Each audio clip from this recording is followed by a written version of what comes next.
Two on each side here. Hallelujah. Heat wave in hand.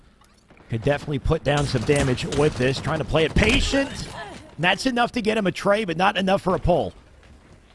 And one thing I'm just noticing that we're actually in the top 8. This is it right here, right now. The top 8 has officially started, so obviously the loser going to have a bit of a cushion dropping down to elimination bracket, but none of these teams want to drop this early. You see the nades start to come out. Gunshot all the way down to one shot. Gonna let's run that flag forward just to get a start, but can't go far as he ends up going down. Sorrel playing a little ring around the rosy. He's gonna hit the black screen as well. 3 members of Reclaimer end up going down. Squilly, the last player to defend the active camo. So unfortunate that they all died there. Sorrel, if he just managed to live barely, that would have been a massive angle and position to help secure that flag, but unfortunately it is done and dusted. Just over 1 minute 30 for Reclaimer to make an impact, and Reverb making that very difficult to do. They'll back up for defense once again, but at this point, Reclaimer got to speed things up, got to win their fight, center map, if they want a chance. Firebird able to make it out alive. Still one shot indeed. Their call out to going in, but somehow Firebird not getting punished finally. Sorrel gets into the action. Reverb is going to hit the black screen as well. Reclaimer now having numbers, getting aggressive. Thrust the back, putting Pac Mandela on stage. Hallelujah, the last player alive over toward the base, trying to buy time. Reclaimer is already moving the flag. Sorrel finally with this. A little fumble with it, unfortunately. Does still have it in hand, though. Will take the long route through car. A little extra cover for this just in case. Will he be cut off by ESA Blue? It's up to them to find a stop to it. Technically speaking, if they plant this in, this is still possible. Sorrel dropping the flag, looking for defense. He'll successfully find it. This is where you'd like to see Reclaimer just plant the flag in, get it done so they can move on to the next. Just 41 seconds left in regulation. Both players down to one shot, 3 down. Go Reclaimer. They've been playing around for too long. Hallelujah went to church yesterday, ripping in overkill. Those will be his sins today as he takes down 4 members of Reclaimer by himself. The flag now moving. The counter pull is in. Reclaimer don't punch the flag in, but ESA Blue will not make the same mistake. And that's the nail in the coffin right there. That's a GG. That's a game over all off of that play. And on one part, you got to give credit to Hallelujah. Of course, an overkill. That's nasty, Tony. You love to see it. But I feel like that was just executed too slowly by Reclaimer, unfortunately, Tony. They had the flag in position to run it. All 4 members of the team were up to rally it, to pick up off of it for defense, whatever. And yes, you run the risk of being down numbers and having to defend for a counter, but at least that flag's in. At least you can worry about, the next step from there. I just feel like they had a timing window, and they might have lost it when they went back to defend a little longer. Hallelujah gonna have to go back to church to repent for his sins for absolutely massacring Reclaimer with that overkill. That was disgusting. It obviously had the counter cap to come in, but like you said, Reclaimer should have been on the board. They should have been able to stay alive right there and fend off that counter cap. They weren't able to get it in, and ASA Blue now 1 win away from advancing forward here in the winner's bracket. Reclaimer having to bounce back in the Slayer Catalyst. And kind of hints at the brutal reality of these ESA tournaments, Tony, it is a best of 3 the whole way through. This could go by quickly if they don't take this Slayer. On top of that, yes, they do, drop down to lower bracket, but once again, they're quick series, even grand finals. We're doing best of 3 here. So you really want to come out with energy and win that first game, so you've got the cushion to work with, especially when we run into Catalyst Slayer. Tony, Catalyst Slayer, I mean, we've seen it time and time again, very volatile kind of map game type. Want to make sure you lock down the skewer, the grapple, I think especially, so you can kind of finesse your way around the map. You don't have to stay so huddled together. And before we move into this game number 2, I actually just got an update on the bracket here. There's been an upset. Native Black being sent down to the elimination bracket by Void, one of the top teams in Latin America. I want to say maybe 3rd or 4th, made up of, I'm looking for their team right now, actually. It's Lore, Rorsch. I'm going to go with Harime Joe. I apologize if I'm pronouncing that wrong. And Strikey. Very capable players. One of the top teams in Latin America. Able to pull off the upset of Native Black. Mind you, Native Black having a sub in with Krillz, but still, great win. Yeah, that's a huge win. And maybe, like you said, a bit of an upset to get things started here, and makes Native Black's chances a little ambiguous, I think, too. No doubt, I expect to see them fight through lower bracket. Hopefully, hang on a little longer. Maybe we'll get to cast it later. Tony, we also have got Latam on top. That's Yuan, Guardian, Magico, Nasty Bullet as well. So another high-caliber Latam team in this one. And another team, I think, with potential to maybe take this thing if they're really playing their game today. Either way, Tony, I think it's up to whether or not Reclaimer can bounce back in this series. They had a rough game one. They were very close to maybe tying it had they planted that flag and pulled another. But you got to wipe the clean slate. Hopefully, come back in Slayer. We've been seeing a lot of the teams like Uniteds and Phases and even Cloud9 show up to some of these tournaments, but now everybody kind of doing some traveling. If I'm a team that maybe don't normally contend with the likes of FaZe and the likes of the Cloud9s, I'm thinking this is my opportunity to kind of get into that top 3 esports where I want to see where I'm at. FaZe already coming in, getting the easy money and whatnot. They're practically on the ESA payroll at this point, alongside ESA Blue. They got benefits and everything coming in. And now I'm like, okay, well, they're gone. This is our time to shine, and Void obviously see that. Maybe light them on top, see the same thing, and maybe ESA Blue saying, look, this is our home. We have the home field advantage. Our namesake is on the tournament. Yeah. This is our time to make it to a grand finals. Who's hungrier at this point, I think, is the question, Tony. And it's not just about what we're seeing here, but where are they putting in that work, right? Who's doing the most VOD review? Who's doing that work inside and outside of the game? It's going to start to show in these series. And, of course, I guess once you get into the series, it's all about your ability to clutch up. Either way, Tony, I just want to see this action take place. I'm sure we'll be jumping right in as soon as it's ready. Slayer Catalyst, like we said. Tony, any keys to success for this one if you're looking to Reclaimer to bounce back? Well, we got to see the redemption arc. You get knocked down. You got to step right back up. You got to come back. You got to come back with a vengeance. You know what you have to do in order to succeed. In fact, I would argue and say Reclaimer are the favorites coming into this matchup. Okay. Based on just based on some of the names that are on the team. So now it's time for you to execute. And I noticed I said redemption. Are you got a little anime shirt? Are we a little anime talking about it right now? I thought we. So I guess it's a good time to do so, right? So what? Okay, I'll show mine. You show yours. You stand up with it. So mine's. You see it? Mine is Boku no Hero or My Hero Academia. If you got any anime fans in the chat, Tony, yours is what? It's Friends.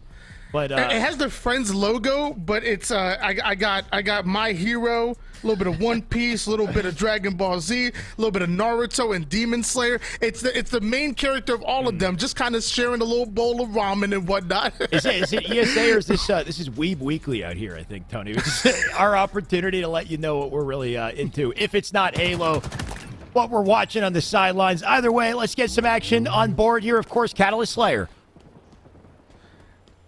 Slayer Catalyst. I will say that the map is starting to grow on me a little bit. I hated it off the rip.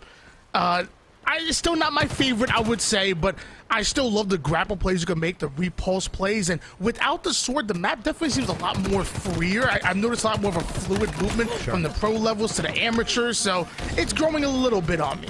Definitely growing on me, too. I think players feel like they can take bigger risks without the sword in play and make bigger plays. And, I can't complain about big plays, of course, Tony. For now, things are tied. 4-all. C2 over on grapple side. Little flank coming in through blue base, though. ESA Blue is getting tagged from behind, and Pac going to look to address it.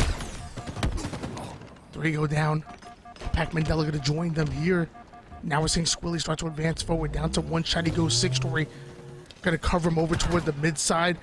We do see Firebird trying to push over toward the base, ends up getting spotted immediately. 2 down go ESA Blue. ESA Blue stacking numbers, trying to push Reclaimer out, but the defense simply too strong, and now ESA Blue staggered, spawns a plasma pistol. I've never seen it shoot that fast before, but Squilly able to trade out his life there. I think it's damn quick if you spam it.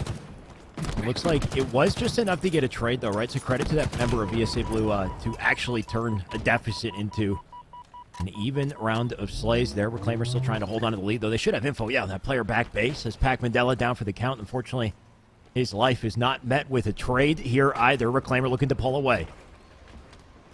Suicide control in favor of Reclaimer. There's one player that's just ratting out over to the bottom side. Now Gunshot has to battle out with the player in front of him. Reverb and Firebird back-to-back kills. Firebird does end up going down, so another 1v1 ensues. Reverb gonna bounce out, and the bait and switch. Hallelujah comes in, switching back and forward as multiple going down for Reclaimer, and ESA Blue starting to claim control. Best way to claim control right here is with the skewer and with the OS, and Hallelujah had the coverage. Looks like he's got faith. Pac gets out with that safely. The entirety of Reclaimer stuck in the base here now too. Pac with an opening kill, gonna look to collapse. Gunshot does get himself a trade, which is great to answer back, as this is looking like it's gonna be a tough one for Reclaimer. Full team coming in to delete them. No more overshield for Pac Mandela, but they're able to utilize that overshield and the teamwork to put Reclaimer 3 down once again as ESA Blue gain control, gain the lead. 3 members of Reclaimer, though, on the sword side of the map. That's going to force Pac Mandela to slow down, back down just a little bit. You know the help should be coming, at least from across the map via the cross shots. And now all 4 members of Reclaimer are now changing direction. Now they're going to push the skewer side, the most important side, the 4th shot. Beautifully played by Hallelujah. The damage still coming in, forced to back down. A bit of team damage as well. Squilly comes in with the nades. Reclaimer able to take control here of the skewer side as all of ESA Blue hit the black screen. Reclaimer putting in work here. You see them try to time that push out through grapple sides. It's a risky thing to do. They started with a fast-paced slide too, right? The curb slide straight out the door. Thankfully, they were in position to pick up off of it, though. And that's what's so important, I think, on this map, being able to hold hands and play off each other's info and make decisions together. Right now, Gunshot is completely alone, by the way, 3-1. If he is compromised, he's in trouble, but he's also an important source of information to his team. Here we get hold of that grapple. That might be critical to stealing away the overshield. Squilly, a couple of nades come, and now in about 10 seconds, we'll see both of these teams reposition here, but Squilly not able to get the kill onto Hallelujah. ESA Blue trying to apply pressure, but also trying to back down and get ready for that overshield that's coming up. Hallelujah down to 1 shot he goes as he looks to go after the overshield, but it's already grappled and stolen by Reclaimer. So much on the line here with this overshield, as this game has been so tight. Just a 1-kill game almost in its entirety. Overshield can be a difference. You got to get value. Gunshot, you got to get into the fight. Gunshot doing exactly that. Looking for a flank here. He'll pick it up on the reverb, and Reclaimer starting to pull away just a little bit. ESA Blue, they got to slow down this snowball before things get out of hand. Gunshot checking corners as he comes through repulse. Gonna find another Firebird down for the count with a numbers advantage. ESA Blue might be in trouble if they're not finding trades here. Pac Mandela rips out a double kill. Squilly gonna throw the nade, try to recover just a bit. The nades are starting to fall, but looks like he's gonna go down as well. So once again, ESA Blue bring us back within 1. The pings are in. There's 2 members of Reclaimer now trying to stabilize just a bit. The 3rd one does spawn, so now all 4 members of Reclaimer all up. The God spawns are in, despite ESA Blue looking in the direction here. Be careful, they might get overwhelmed by the numbers. Can they hold the line? Hallelujah. Oh, getting picked off by Gunshot, though. Getting aggressive there. Cleans things up. Trades come in. Firebird with a double. A couple body shots as well. You can tell he wants this win, but hopefully isn't getting too focused on the damage he did there, right? Got killed from behind. These trades continuing. Hallelujah trying to push up here. The nade starts to fall. 1 shot player ends up going down quickly. Hallelujah now going to take the low ground. Meanwhile, his teammate goes up high. That's Firebird able to go at Gunshot, and now we're seeing ESA Blue rise like a Firebird, rise like a Phoenix from the ashes. They were down for too long. 17 seconds, we'll see an overshield coming up. Firebird trying to get in position, and there see where the pressure exactly is coming from. That's going to be the choke point that they look to apply pressure to. The nades and shots are ringing out. Pac Mandela off for screen, taking down Gunshot. Firebird getting the backside of 1. He curb slides it for the overshield. Firebird ends up getting the kill. Now going to try to grab with overshield. A little bit closer. There we go. 1 shot. He goes and onto the chest like Iron Man. 3 down go Reclaimer, and Firebird and ESA Blue have momentum. I mean, I almost feel like him missing with the grapple actually helped the team in the end, Tony, right? Like that was some sort of pseudo bait to get more members of Reclaimer to commit themselves to bottom mid and pull away with an OS here. Numbers advantage because of it. A skewer in hand as well. Hallelujah going to look to put that to good use. And with the OS and a couple good shots from Hallelujah, this might be a done and dusted game if Reclaimer can't stabilize. Just 9 more kills needed for ESA Blue to take the game, but Reclaimer right behind them. Reverb trying to bait out just a little bit, but an excellent place nade by Squilly's gonna at least put him down to 1 shot, slowing down ESA Blue. We're seeing Reclaimer start to surround ESA Blue. That's a big kill by them. Now taking the low ground. They have to win this pivotal battle. The stick out of nowhere. Hallelujah. Stick Squilly like Steph Curry just looks away from the kill, keeps going forward, and now it's Gunshot that is landing up that skewer. Can't quite connect. Down to 1 shot he goes. He might pay for that miss. Reclaimer needs to go huge here, Tony. They cannot afford to miss and die, and that's exactly what happens. Pac Mandela steals away a kill. Brings him to 45. Reclaimer now stuck with limited options. Look at that position on grapple. What does he do? That's a forced trade. And situations like that will just lead to a win for ESA Blue if they can't get away. Hallelujah able to get the kill onto Squilly. Backs down quickly. Can't overextend onto this one. Only 2 more kills needed. Six Story sneaks in and gets the kill, but doesn't have the help that he was looking for. That's now the 49th kill by ESA Blue. 1 kill away from sending Reclaimer down to the elimination bracket. You're seeing Pac Mandela get a little bit too antsy, pushing up by himself, and now you're seeing Hallelujah slow things down just a little bit. There's no reason to allow things to snowball. Use this overshield as bait. Reclaimer are in a tough position. Very tough position. It is technically possible, Tony, but they'd have to bait the hell out of this OS and make sure that nobody on ESA Blue gets it. I'm not sure if they can afford to risk going for it. ESA Blue probably know it. Do they already have it? I think they do. They grappled it over. They must have. Reaver with the extra shields. They got to use this now or never, I think, Tony. Just 1 kill to get. And with patience, they should be able to pull it off. Reaver needs to communicate with his team. Somebody just get his back, but the Pulse Carbine gonna shred that overshield. Doesn't do enough damage, but luckily, Hallelujah coming in clutch for his 15th kill. 30 kills between Firebird and Hallelujah himself, as ESA Blue are gonna be advancing forward to the winners bracket semifinals. Some good efficiency at ESA Blue at the end of that. Even though it is 49-45, you really do have to respect your opponents and play things patiently. Great to see that they controlled grapple side when things... when that situation took place. If you have grapple, at the very least, you've got high ground, you got cover to work with, and of course you get the grapple spawn that you can then rotate with to find the OS without committing yourself. So Reverb taking advantage of that, and ESA Blue punching their tickets a little farther in the top 8 at this point. Tony, like you said, we're in top 8. It's double elim, so I guess that's not the end for our Reclaimer team. They might still have a shot if they can make it through the lower bracket. You kind of bring up a good point there. I mean, Reclaimer in a tough spot. You're down by 4 kills. Yeah. The overshield is up. You want to commit to it to grab a hold of it. You know how important that resource is. But the moment they overcommit to it, ESA Blue is going to use it as bait to just kill them easily. So they had to stay afar. ESA Blue just waiting for the right opportunity to steal it away with the grapple, and damn near uncontested. And eventually Reclaimer didn't have anything to work with to slow them down from pushing in. And it's ESA Blue that move forward, but something tells me this won't be the last time we see a Reclaimer. I think so. And yeah, like you said, just got to ease your way into those advantages, and hopefully we see a little bit more of that from ESA Blue, because the competition only gets steeper. The competitors only get more challenging, right? And little mistakes will be preyed on more closely as well. I guess thankfully for ESA Blue, though, Native Black, like you said, were upset already. They're in the lower bracket. Don't have to worry about them.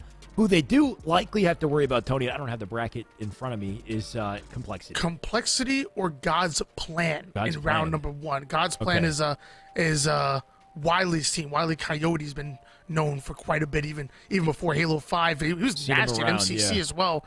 I'm just not sure if they can go up against Complexity. You know, you need God's Plan, need a little bit of Hallelujah, a little bit of holy water, something to get past Complexity, because they got a monster. Take what you can get, for sure.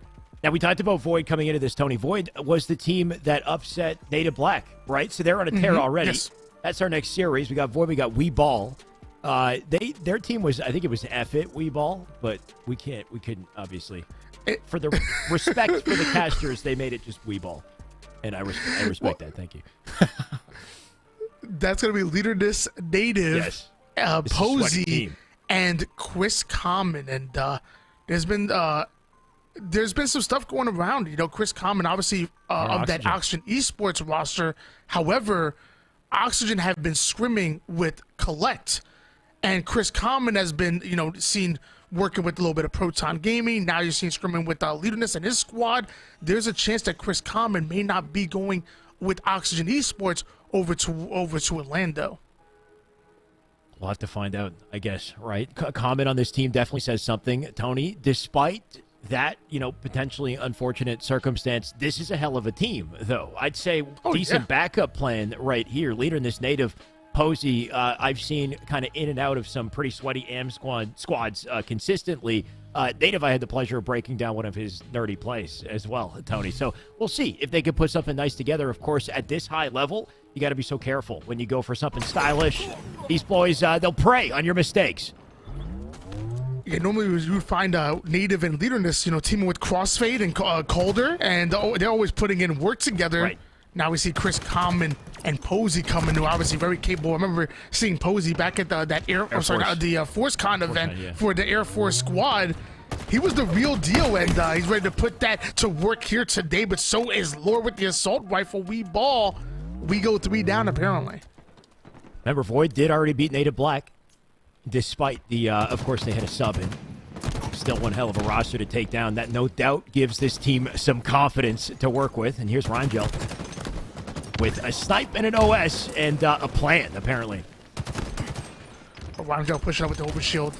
Has to avoid some of these grenades. Still has a little bit to work with. Can take a shot or two. Uses to get the double kill. Sniper rifle still in the back pocket as Void now able to advance forward and steal away. Bravo can't quite line it up, but a trip cap in favor of Weird. We bought, and where'd the come? I don't know if he was ratting over toward the back, but there's no way he spawns there. No way. He must have been hiding in a corner. Unless, I don't know, yeah, like technically speaking, if you block enough spawns, you can open up the spawn beside the box, the C box, like underneath nest, but you have to have a very specific kind of layout for that to happen, so I don't know. Either way, like you said, Tony, it could have been common just ratting. Good thing Rangel didn't get scared, though. He knocked them down. Look at the score because of it, 67. As Void do hold on to a lead, and Rorsch holding on to a heat wave. Good way to find a puncture into B here. That's one of these things these teams are so good at the top level, is just keeping track of numbers, keeping track of bodies. You know, if there's a 3 down, there's a player that gets away. Oftentimes, you'll actually hear the IGL yell, "Where's Common? We still haven't killed Common," to make sure, because we know how one player staying alive can really make a play and be a nuisance, that Walshy or that Pistola-like player. So at the top level, you have to make sure that every single body is accounted for, and a good way to do that is to put your opponent 3 down on your way to Bravo. Definitely opens up the map for striking, that's for sure. They'll be capping B for free because of it. Rangel ready for another flank here. Unfortunate for the player with the heat wave, maybe not expecting him to have so much shields to work with. There goes Leaderness. Rangel just taking his frustration out on the wall, apparently. Tony, either way, they look like they're in a comfy spot here. 8 kills so far for Weeball as a unit. Meanwhile, Rorsch sitting at 7-3 with 3 assists to go along with it. The man is absolutely balling out on Weeball. Couple of friendly melees in as Void are obviously comfortable controlling the B-A setup. And I love this play.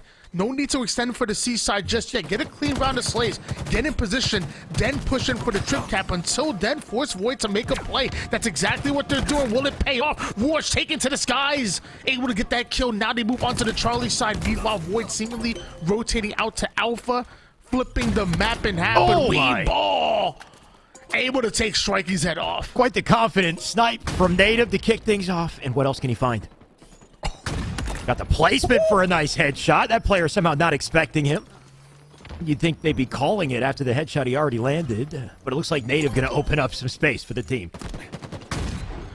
Native lines up yet another one. This man clearly knows what he's doing. Yes, 7. Body shot into the melee. Earns himself a killing spree. But Native does eventually go down here. And Void's already been able to take down one Native. Can they do it again?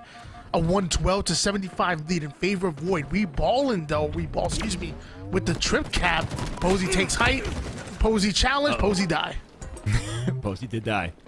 But thankfully for Weeball, they do have some momentum for what feels like the first time in the series here. They're just trying to get away with OS. I think he might have flank coming in at the same time. That's Native. Native was going down thanks to it. It's Void getting away with the resources here. They are losing their lives in trades, but it seems like if time tells anything, Tony, they might be getting access to B in this moment. Excellent shots for Lore. More importantly, staying alive and buying the time for the Calvary to come in and have his back. Snaps onto the target over toward the garage side. Wasn't exactly ready for that. You got a push coming from garage and from Nest. And sadly, it looks like Void were not ready, so Rhymejo's able to take away Charlie. But Weeball get the double cap, and this lead is about to be no more if Void can't get in the hill. That lead is changing hands. Primegel thought he had some good coverage to enter into A, but getting impatient, going to go down for Heatwave instead. Rorsch does get a kill on the feet. Should be a chance here for Void to just bounce back into A, but seem to be floundering a little bit with decision-making here. Just got to make sure they're playing off each other and getting a hill before this thing continues to bleed, right? They're getting slays on the map. Finally, we're in B. That'll stop the timer. But Weeball maybe given some time to spawn up and address it immediately. My man Rorsch has 15 kills before anybody else on the map even has double digits right now. He's absolutely going off, and even when one shot, he's a threat. He's a nuisance. Staying alive as finally Posey able to take down the leading Slayer Lure pushes up as Weeball end up going 3 down. The final player over toward the mid side, trying to do the damage, but Common only so much he can do by himself. Void put Weeball 3 down once again. Double cap working in. Lure finds the flanker as well. One more player out of position as Weeball starting to die staggeringly, one by one, to hit the black screen. Void locked in right here, just not missing. Lure staying up top mid, spotting one with the flank on bottom. Thankfully, Common was ready for that though. Does find himself a cleanup, and Weeball looking to just break out of a rough situation. Need to win their fights to do it, and that's what you like to see. With the numbers advantage, they can get the OS. A chance here for Weeball to break away with some map control. Of course, if they can stop Prime Gel. Look what he's got. The lead starts to grow here for Void. Finally, Weeball end up in the hill. Actually end up into 2 hills. Lines up the shot onto 1. There's 2 over onto the B side. Void trying to get an easy kill. 1 headshot away from gaining momentum. Oh, not replaced. Can't quite find the heady, so Ryan just said, you know what, I'm done with the sniper. You make a play. I have the heat wave. I want to get up close and personal. Vorsh already on the bottom mid flank, trying to get over toward the A side. Harimjo distracting forward, but now we have a double push. The rat ends up getting exterminated. Harimjo follows it up with the kill, but forced to back down. And while all this happens, Weeball are putting points on the board. Down to 1 shot. Harimjo goes. Weeball trying to defend the Bravo side, and Harimjo goes down. Lure follows him as well. Weeball defend the B. And Strikey defending the tower, apparently. Finds himself a kill on native. Finds himself a spawner as well. Not the kill just yet. You can see he's tagging it out. That's going to be difficult for Weeball coming off a spawn. They're already getting assaulted here. Prime's going to look for it. Finds him hiding in the corner. That's the beautiful opportunity you get from being able to tag players in this game. Just keep in mind their location. And the team can work to pinch off of it. Now Weeball might be in trouble if they're not quick to retake things. Looks like they're already on C. Void once again taking the lead here, but Weeball now holding on to the AC setup. Very hard to be separated and dedicate your resource to both the Alpha and the Charlie side. Vorsh gets caught a bit out of position. What a nade, though, to take down that player. Strikey wants to capitalize on that damage. They're not aware of him. Ooh. The repulse does make some noise, and nobody picked up the sniper rifle they left behind. Oh no, not like smack this. Onto 1, and Strikey with the repulse not only sends Common packing, but sends himself off the map as well. There's a classic Halo Infinite mistake right there, Tony. Strikey might have thought he was being slick. Get off me, no chance for a secondary melee. Instead, he sent himself into the water below. And that's unfortunate. Does that cost them, though? Void still do have, or they had some of the map. You can see Weeball taking it back. They will get access to 2 hills here. Lure does have the heat wave and an OS, though. Those hills might not last long if he plays this well. Don't worry, Shire. Strikey follows me on Twitter. I'm going to send him that video, you know, of Accelerate. You know, he teaching us how to use the repulsor and whatnot. He might hop a mouse and keyboard or play on like a super fast sense. We'll see what happens. 193. Yeah, I guess technically if you're on 192, mouse, you could hit the repulse and then full 180 and cancel it. Technically, I don't know. If you're fast enough. It'd be freaking 4 wild. down. Like you said, 4 down. And Void looking to take advantage of it. Weeball were able to take the lead, but Void, they put Weeball 4 down. At this point, they're able to go back to the AB setup that worked for them so well. Vorsh onto the pillar side, being an absolute nuisance. You know, Weeball want to get him out of this open area, but he has the cover that he wants. It's going to be tough. Weeball looking for a break in the defense. It looks like they're actually extending onto Charlie, and it looks like Leaderness able to get the kill onto B, so Void's defense is starting to crumble a bit. Luckily, the heat wave neutralizes the situation. 3 down go Weeball. When you don't have positioning, those power weapons will punish you. Vorsh is living here back B as well. They held down BC. That's the risky situation for Weeball. If they fail on their push, they might be looking at a GG for the game. They can't afford to fail again. Got to get in the hill with about 10 seconds. Wait, they got less than 10 seconds. The full map is suddenly under control. They'll get to B to stall the timer. Is it enough? Leaderness going to slide in the last second. He'll put a pause on things, but he needed to win the fight. He needed to hit the shot, and unfortunately, that doesn't go through. Void instead come out on top. Big win by Void. You're already able to take down Native Gaming. Now you're going after Native the player and the rest of his team. You're already up 1. There's a best-of-3 series. 1 more away from advancing forward into the winners finals, which will be the furthest we've seen Void go here in Esports Arena Tournament history. And you got to love to see that, too. Having, some of these sweaty teams on the come-up take advantage of a situation where some of our other top, pro competition, they might be preoccupied. Maybe they've already flown over to Orlando. Maybe they're getting their scrims in, whatever it is. Void's going to take advantage of any opening they can find and get as far as they can in this tournament, get some of that money, get some of that practice, and, maybe find themselves farther up on the totem pole in the future. Either way, Tony, there's some big beasts to go up against later in the bracket. In the meantime, I think it's just about this right in front of us. We got Slayer Recharge coming up next. Weeball struggled a little bit towards the end of that game, Tony, but he was 250 to 200. That could have gone either way. I think when it comes to Slayer, we could see things turn around still. Muted, my man.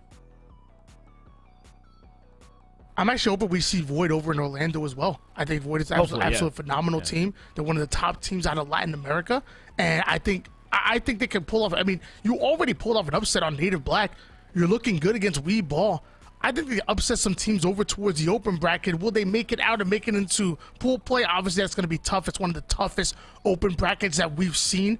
It's same thing as Kansas City. It's getting even harder, but Void are the real deal, and I would love to see them on LAN.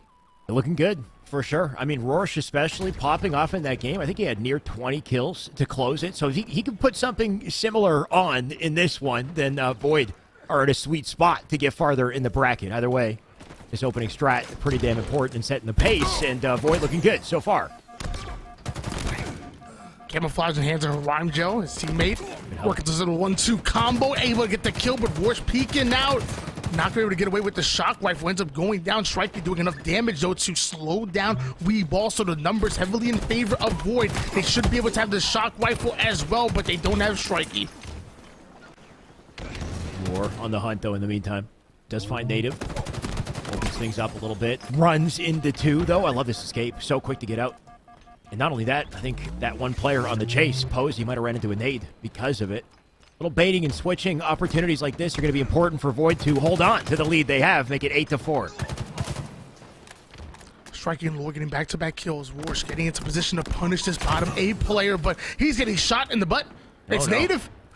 Oh, no. Coming right in for the left cheek. Now the right, the ninja, though. Native taken to the sky over the door frame. He goes, lands the ninja, and that's some momentum for you. Strikey trying to make just as fancy as a play with that grapple, but Ninja was nasty. Yeah, Native proved me wrong, I guess. Fancy plays are definitely possible at a high level. Just got to time them properly. And that's a spot I think we've seen quite a few ninjas, right? Formal got ninja'd there by Snakey back on his live stream. And that one went up on Halo HQ immediately. So you love to see plays like it. Let's see if Native can put anything else together to bring this team back in the series. He's looking for it. Native getting real fancy. He's feeling himself maybe a little fancy, bit here. From the ninja to the grapple blaze. Posey trying to get his first kill on the board. It's going to happen. Whiplash as he sends that player back in here. The camouflage actually still up, and Posey not able to get in position for it. Common might have been able to steal it away, but can he pop it? No, that kid. This is a cursed camouflage. Wait. Get away. I love this play by Lunas. I think he grabbed grapple. He did. He goes down now. I mean, he grabbed grapple and he had a plan in the back of his mind, like maybe back up and then grapple the camo, but maybe he should have just grappled out and just stayed alive because, oh, wait a second, there we go. It is Void in the end who find the camo. So that does suck for Weeball, right? The entirety of the team focused on camo, kind of losing their numbers one by one because of it, find themselves at a deficit. Oh, no. Wait. Native, did he ninja Rhyme Gel specifically? I don't know if that was like a ninja for a ninja, technically speaking, but Rhyme Gel just trying to get his just desserts. We'll call it a half ninja. A half ninja. Yeah. Rhyme Gel trying to combine the camouflage with the shock rifle here. There's multiple members of Weeball onto the long haul side. There's one player over towards the A side who spots Rhyme Gel from across the map. The shots start to ring out, and Weeball end up in a bit of control, having the numbers they were looking for. Rhyme Gel really wanted to snipe his teammate for a second. Able to get away, stays alive, but still being hunted down. Eventually, Rhyme Gel goes down. That shock rifle will change hands. An excellent attempt, for sure, though. Almost landed the headshot a couple times there. Posey not going to find his life, unfortunately. Strike, he picks up shock instead. We'll see if he can make a play with it. Rorsch already moved up. He's in trouble. Strike, he going to land one. Not there with the kill, but thankfully Lure nearby to make sure it happens. 34 on the board at this point. Void holding on to a comfy lead, and Seaside spawns. Strikey looking for it. Weeball, don't be careful. They're going to have to spend the rest of the tournament into the elimination bracket. Void looking to make it to the winners finals, and they have a double-digit lead. They're only one game away from making it forward. Weeball end up going 3 down, and the active camouflage is coming up. That's not a good time to lose your numbers. Worsh makes them pay, gets himself the active camo, and also the most dangerous weapon in the game, the new blur. Weeball maybe giving up their lives a little too easily, Tony. I mean, the way they're jumping out top A cat to just try to, get the angle onto Strikey, who's not giving up any positioning. Roar's taking advantage with camo now. He's got Shock to make it a little sweeter. And he'll do exactly that. There's the execution on the Posey. Gonna back off another in control, and it just seems like as time goes by, Tony, that lead, it extends. Just 7 more kills needed for Void. Lots of shots coming in, though, and I love how Roar's is staying alive. Getting aggressive, though, but leading this off a screen.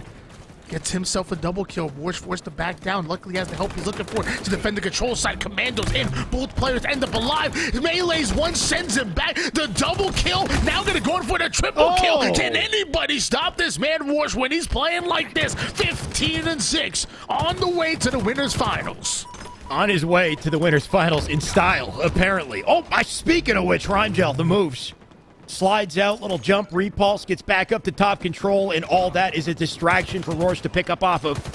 Looking for more blood here. 48 on the board. Looking to clean up another. Leaderness will shut him down, but only really shut down what looks like an inevitable win at this point, Tony, for Void. They're about to void out Weeball and here in the winners bracket. Oh, yeah. We're trying to line it up off the screen. Strikey able to get the kill, and now you're looking for one more. It's not a question of who or a matter of time of when, and it's time. Their time is now. Vorsh and Strikey putting up 31 kills. Meanwhile, Weeball as a unit only putting up 33, almost getting outslayed by the duo. Void earned their right to make it into the winners bracket finals and maybe beyond. Let me take a look at that bracket, by the way, Tony. I'm curious to see who's alive. So you said, okay, so winners semifinals. Void's there now. They're not in winners finals just yet, I don't think, right? No, it must be. No, it is winners finals. I take it back. So Complexity, ESA Blue, not sure if they faced off just yet or if we're going to get to witness that on stream. It'd be a hell of a series. One of those teams is going to be their competitor. If I had to guess, Tony, I would say Complexity. Either way, Void have made it farther than I think they ever have. You mentioned that previously. So a hell of a win to go out confidently 2-0. And now they're going up against a juggernaut of a team. Some good practice at the end of the day, but I hope they give us a show here. If we're going to be a duo, I need you to trust me. I need you to listen and trust me. I done said winners bracket finals like 19 times during that series, and you're going to question me on that one. Well, okay, so it's not that I didn't trust you. It's that I misread the format. That's on me, Tony. I messed up. I have broken our trust. I'll go ahead and write a twit longer if you like to hopefully reestablish this relationship or whatever we can do. Either way, Yeso, save us from the misery. Let's keep this tournament going. Let us know what you think. Oh man! First of all, I'll say, hey, I'm on the train with you guys. It's a little different. Kind of started with the games, but I got the anime rep. I got the Zard on the shirt here today, so I love the drip y'all rolled in with here today.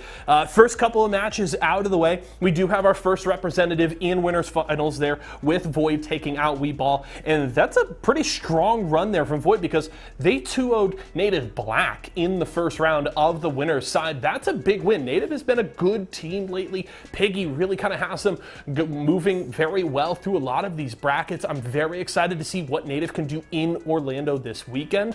So that's one that I think Void really can hang their hat on. That's a solid run there through that side of the winners bracket. Meanwhile, let's jump over to the other side. Let's talk about that first set because Esports Arena Blue, that's some pretty clean Halo. They played dominant in their first game of their winners quarterfinal set.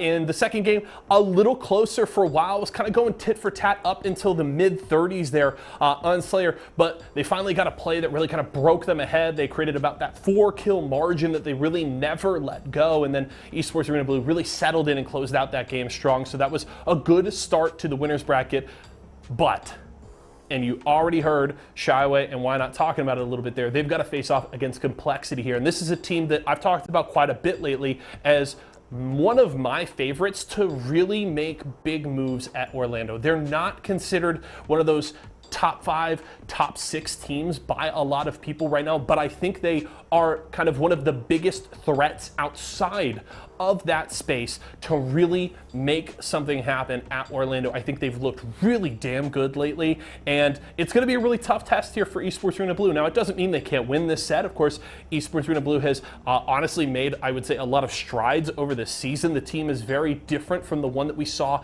in the beginning of Season 2 here, and I really feel like they have grown and learned a lot through the kind of tribulations they've had to go through this season. They've played in a lot of tough brackets. They've had some demoralizing losses, but this is a team that I feel like has taken a lot of that on board and has taken those as learning opportunities and has grown from it, because it's hard to recognize this team in the way that they play to what they were at the start of the season, and that is a good thing. They're going to have a very tough test here against Complexity, but if this is a set that, even if they don't win, if they feel very competitive in against Complexity, regardless of the result, that is a good thing for Esports Arena Blue, and hopefully it's a bit of a confidence builder. They still have work to do if they fall. They'll have to try and work their way through the losers bracket to try and get redemption later on, as they will likely meet, probably Complexity in grand finals if they can make that run, because I would say Complexity likely beats Void there, but who knows what happens. But still, we'll have to see what Esports Arena Blue can do there. But regardless, their first set looked really good. They come in with some momentum. Also very impressed with Void. Didn't talk a ton about Void here, but this is a team we've seen on a fairly consistent basis throughout, I would say, the last 2 seasons. They've been coming in on a lot of open nights, and they look good. They took care of business in that winner's semifinal set, and they've got to be feeling nice about their opportunity now to sit back and watch Complexity play against Esports Arena Blue and hopefully learn something from that to try and take into that set in winners finals. We will see that Complexity, though, and Esports Arena Blue here when we come back from this break.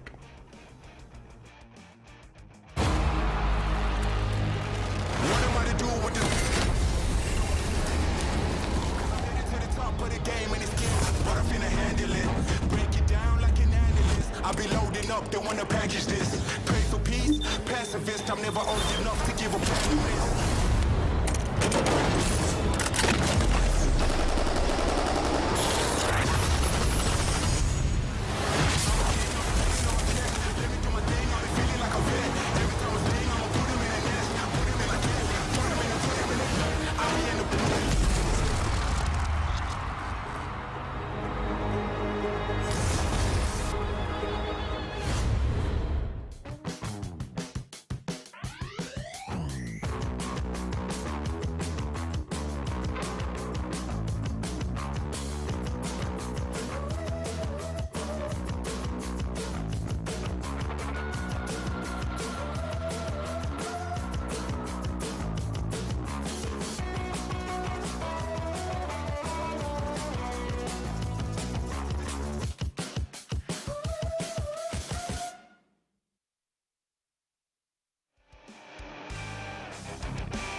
Ladies and gentlemen, as you can see, we are back with our Series E Halo Monday, and we are right in the middle of the action. It's Complexity, it's ESA Blue, it's Reverb with almost a hot double, letting us know that this series is underway, and apparently Complexity on top here with 124.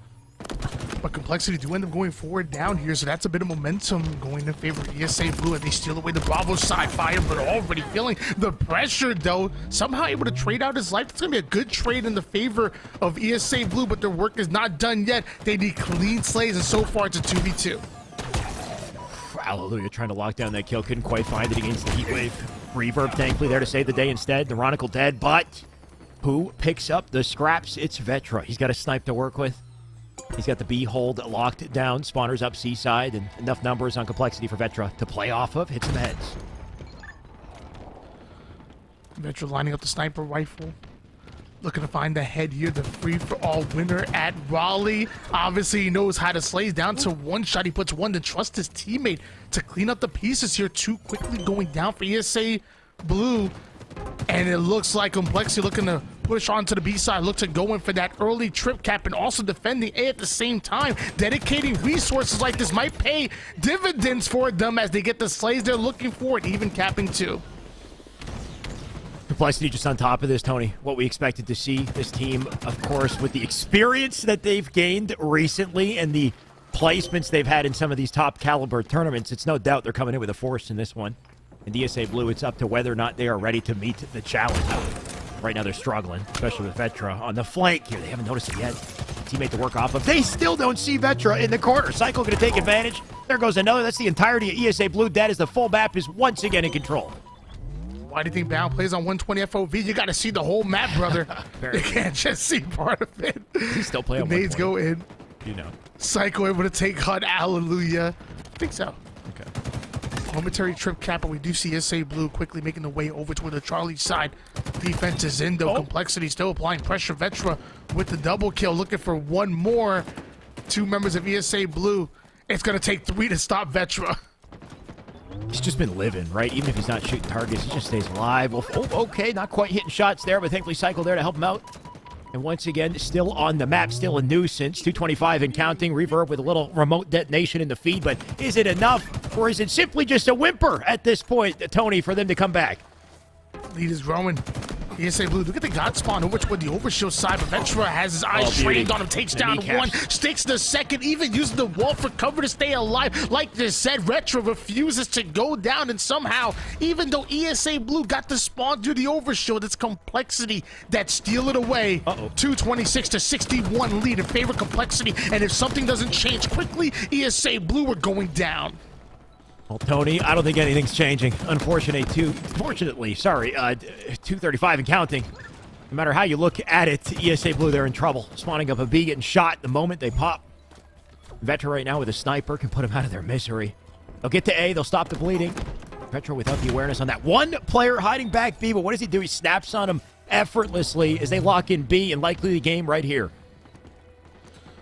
Just a few more points needed here.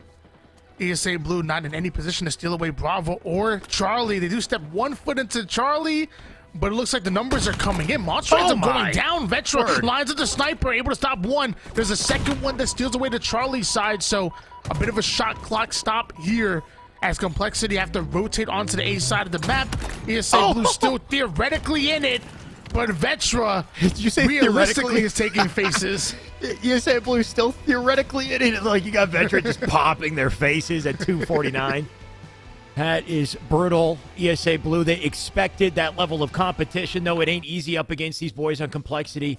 They're looking to win much bigger tournaments, I think, than ESA, Tony. They're prepping for Orlando, and you can feel that prep work, I think, in that first game. ESA, hopefully they can find some win to bounce back, but Recharge Slayer is a map you expect Complexity to be confident on. Yeah, I think Complexity are a phenomenal team, and right now we're looking for consistency with them. You know, we know that they're in the conversations with the G1s, the G2s, and the the Native Reds, but we have to see it consistently. Sometimes Complexity look like they're ready to take on any single one of them. Other times, like they might be falling a bit more towards that top 16, top 24 conversation. Right now, we're looking for consistency out of Complexity. Love to see that huge game number 1. Would love to see them not only sweep ESA Blue, but go after Void as well, because that's what they're looking for in the winners finals if they win here on Slayer Recharge. One thing's for sure with this team, I feel like they're one of the fastest, most aggressive teams we have in the league, Tony. And that definitely benefits them in a matchup like this when they, on paper, they're just simply a better team than ESA Red at the moment. Just there's some very highly individually skilled players to the point where I feel like Complexity can comfortably play their game plan and get away with it and style with it and look dominant. When they go up against, say, an Optic or a Sentinels, that's when their aggressive gameplay gets countered, right? Gets, just outplayed, whatever it is, out-rotated, let's say. Hopefully ESA Blue can find a little bit of that, find some clutch pips in the 1v1s, maybe restate things and create a snowball. They just got to shut down that aggression maybe with some of their own.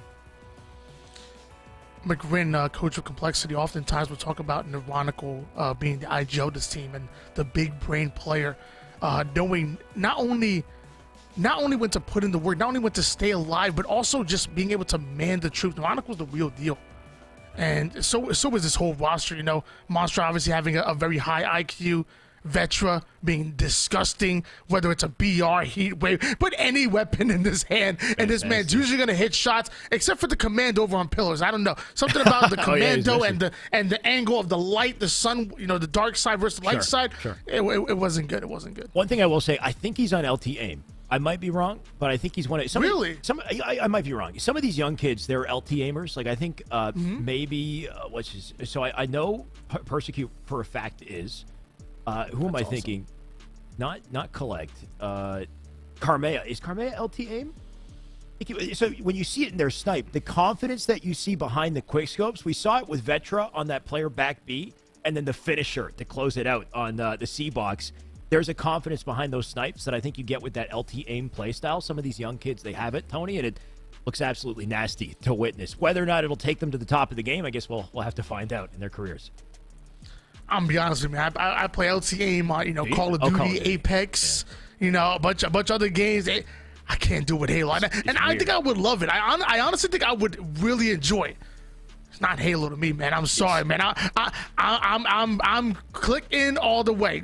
Click it. It's two things. There's a D-scope when you LT aim, so obviously you can get knocked out of it. Technically speaking, I guess you can re-scope more easily. And the other thing is that your strafe speed doesn't slow down while you're scoped, on top of the fact that scoping is just less necessary, right? So there's like a lot of reasons why you don't necessarily have to use right stick. I find I've switched to LT aim before. In the firing range, I'm cracked, right? Like with the sniper in the firing range, I'm hitting everything. It's like easy.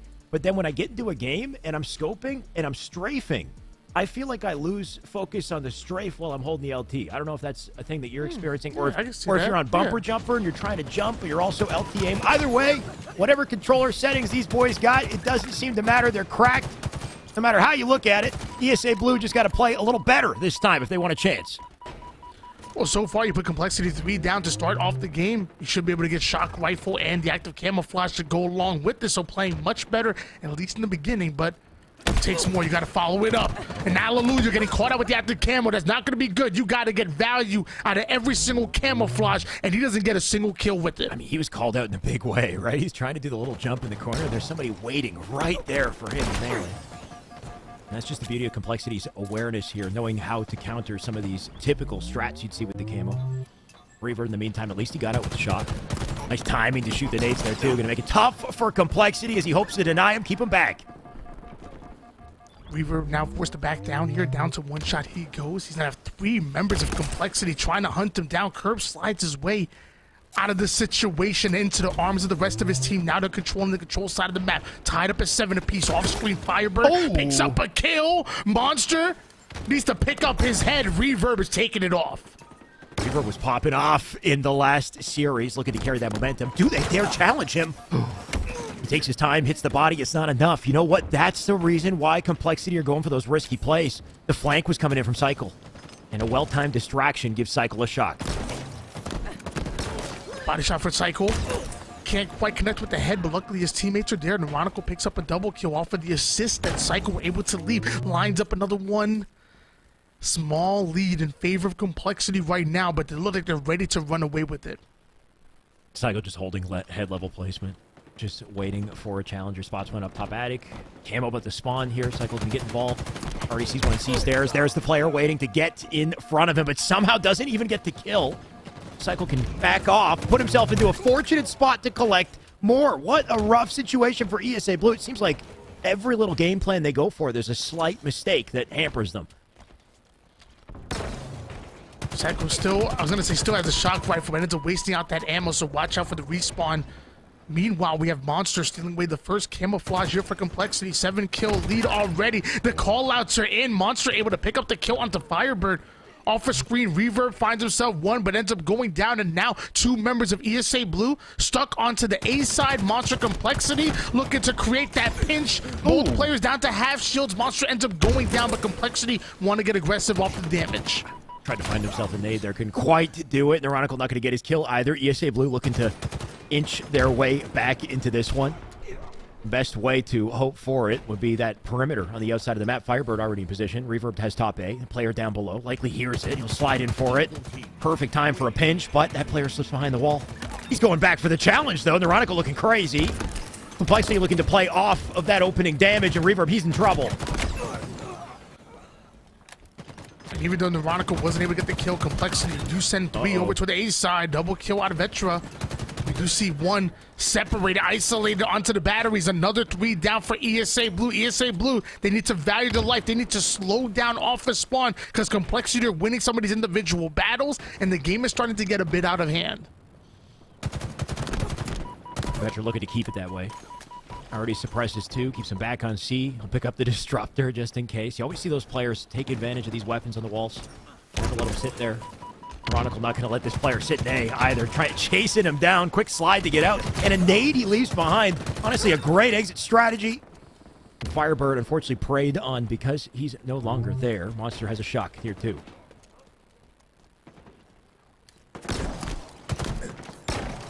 Can't quite connect onto headshot there.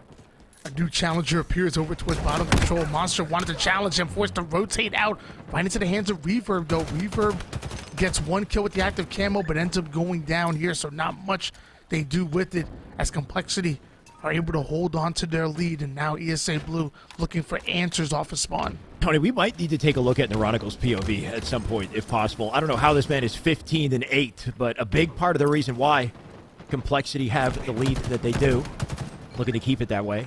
Neuronical with another assist. There's the snap to pick up Pag. That puts him at a numbers disadvantage. ESA Blue looking to try to find the equalizer. Vetra found the perfect weapon to deny it. Love the bait and switch out of Vetra and Monster there. Vetra now lines up the shock rifle as ESA Blue. They don't want any parts of it. Backing down quickly. Vetra just trying to line up a shot. We have 2 members of ESA Blue onto the gold side. Vetra, he smells a bit of blood here. There is a player that can get isolated over towards the blue box, and they are able to get the kill. Hallelujah ends up going down. Complexity want to get the information. They want to get the damage off of it. Pac Mandela trades out 1. Monster still trying to hunt him down, but shots are coming from all ways. It's tagging left and right. 17 kills so far to Neuronical. Monster with 6 kills and 8 assists, but Monster ends up going down. Still, these trades are working in favor of Complexity. They're getting awfully close to that 50 kill mark. You said it. It's been scrappy, but ultimately they are getting trades, and that's all that matters in keeping this lead. Some well-timed pinches, collapses at a Complexity do hold that lead on their side, and ESA Blue just trying to fend them off. They've got pipe side, and you would think that's a good vantage point to work off of, but with Camo coming up in less than 10 seconds, Tony, C-side is helpful. Thankfully, they do have kills on ESA, though. Neuronical's still looking for his prey here. Down below, he'll find it. 2, he'll meet instead. Now he's in trouble. Little bait and switch. Not even a trade in that situation. ESA Blue with 38. They got a chance here. Monster trying to stay alive onto the tower side, but his teammates end up going 3 down. Tries to find the exit point. Not able to stay alive here. Reverb now pushing onto the C-side. Hallelujah gets himself a kill onto Neuronical. 3 members of Complexity are now stuck onto long haul. ESA Blue able to tie up the game, but it's not going to be enough. They want to take the win. They want to send this to a game 3. No way, Tony. Could this be in the cards? It's looking like it might be. ESA Blue looking to maybe close out on top of this game, and Complexity trying to deny him. 44. Hallelujah still has shock, though. Just down by 2. Getting some audio cues on players in long. Wow, he died fast. Beautiful little pre-nade from Complexity. Not going to let Hallelujah escape. And Pac Mandela here to pick up the pieces, but he's in trouble too. Getting surrounded by 2 Complexity members. Ends up going down. Numbers once again in favor of Complexity, as this once was tied up at 41 apiece. Look at the scoreboard now. 48-42. Complexity. Neuronical setting off the remote detonation. Set my trip. C4 activated. Complexity now going to the winners finals.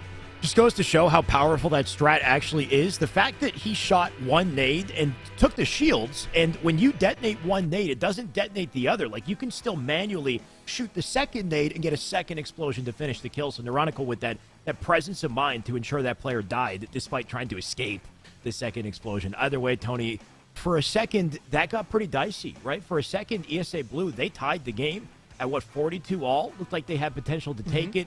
Complexity, they came together, they chased them down, they kept ESA Blue, I want to say, under too much pressure to find an answer at the end, but a little shaky. And it makes me wonder if maybe Void can, find a way through when Complexity, might not be playing their best Halo today. We'll see, I guess. Yeah, you mentioned ESA Blue were able to tie things up at 41 apiece, but then at one point the game blows wide open. It's 48-42. Like, what happened there? How do you allow your opposition to go on a 7-1 run in the late game and expect to win? I mean, you did all of that to claw your way back into it, and eventually Complexity are able to run over you in that Slayer, and now it's Complexity moving forward into the winner's bracket, or winner's finals. Really happy with the ESA Blues performance, though. I will say, outside of that end game, I will say that they're one of those teams that have been getting better and better. They're taking advantage of the valuable practice and opportunities that ESA has every single week. Every Monday, $1,000 on the line. You see the likes of Complexity, the Phases, the Cloud9s, and many more signing up. This is good practice. You might as well get in it. 100%. And they're not done yet, right? They drop down, to the lower bracket. They will be going up against LATAM on top. So definitely no slouch of a team. Arguably, I mean, unless, Void wants to go ahead and steal the thunder, right? Void is still on winner's side. They've been playing pretty well today.